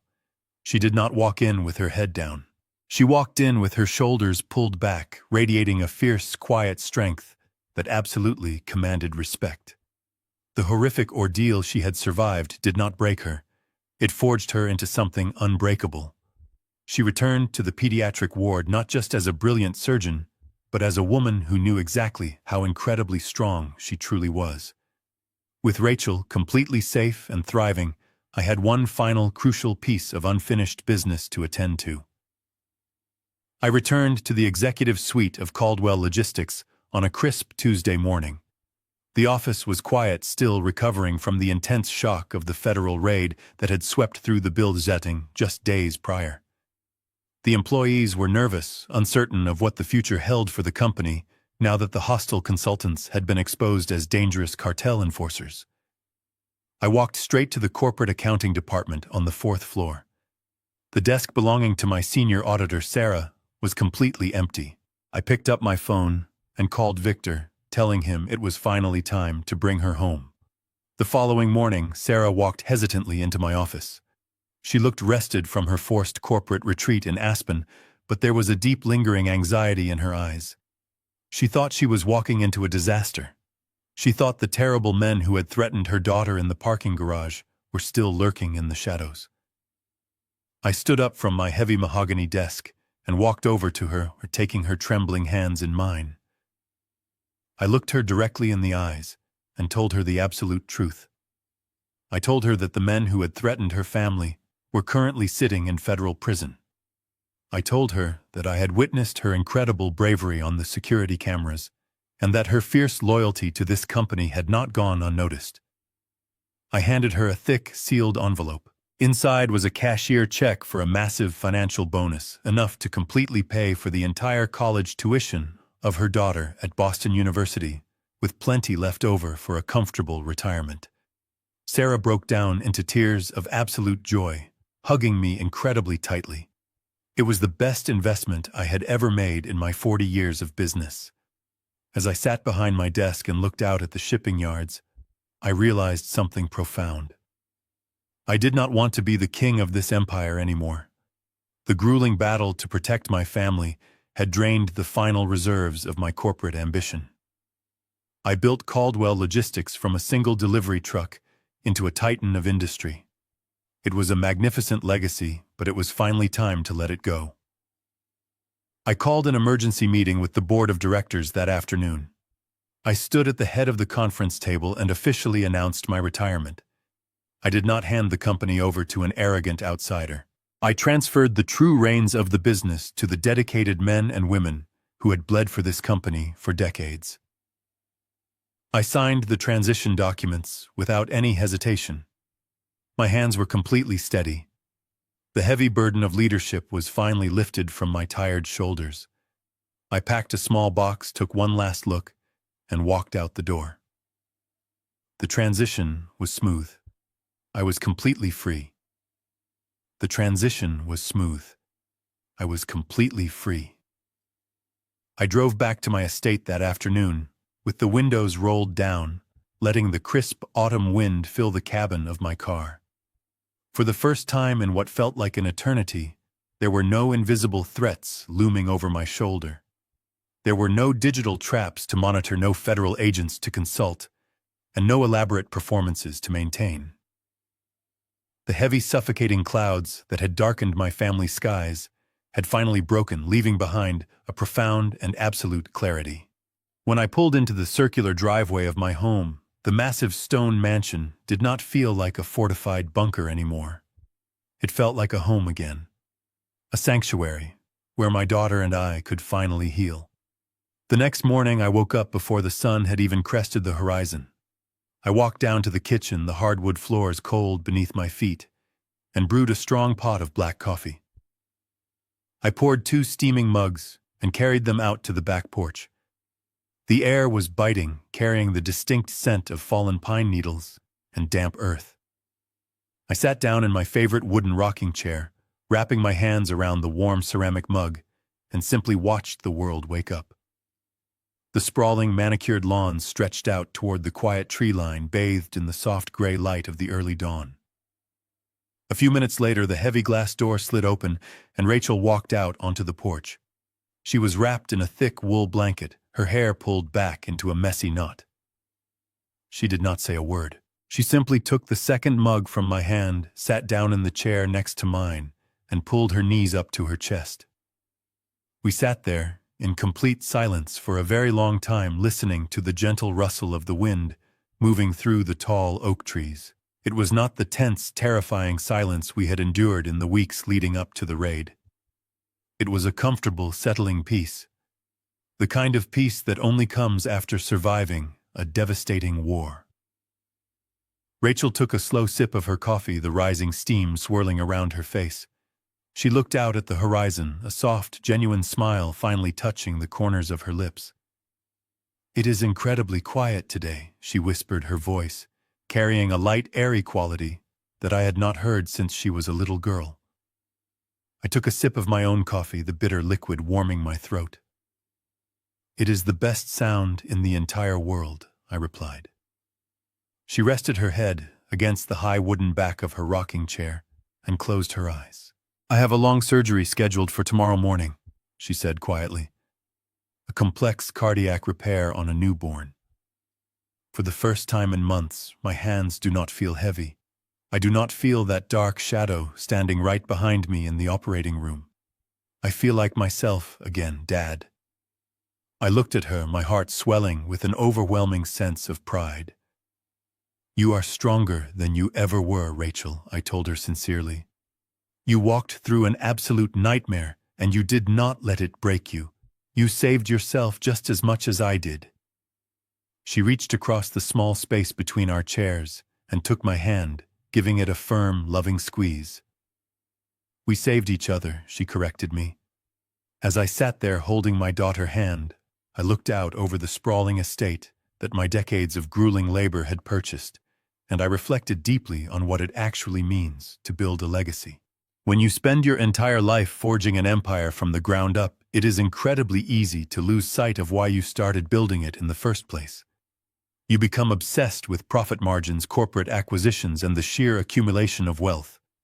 You convince yourself that leaving behind a massive financial trust is the greatest gift you can possibly give your children. But sitting on that porch, surrounded by the quiet beauty of the morning, I realized how dangerously foolish that mindset truly is. Money can buy comfort. It can buy estates. But it cannot buy the fierce courage required to stand up to the monsters hiding in the dark corners of the world. My true legacy is not Caldwell logistics. My legacy is the brilliant, resilient woman sitting next to me. My legacy is the absolute certainty that if anyone ever tries to harm my blood, I will tear the heavens apart to protect her. A father's job does not end when his children grow up. The primal duty to protect your family is a lifelong vow. There are predators out there who look at an aging father and see nothing but a vulnerable target. They mistake white hair for a fading mind. They mistake polite patience for complete submission.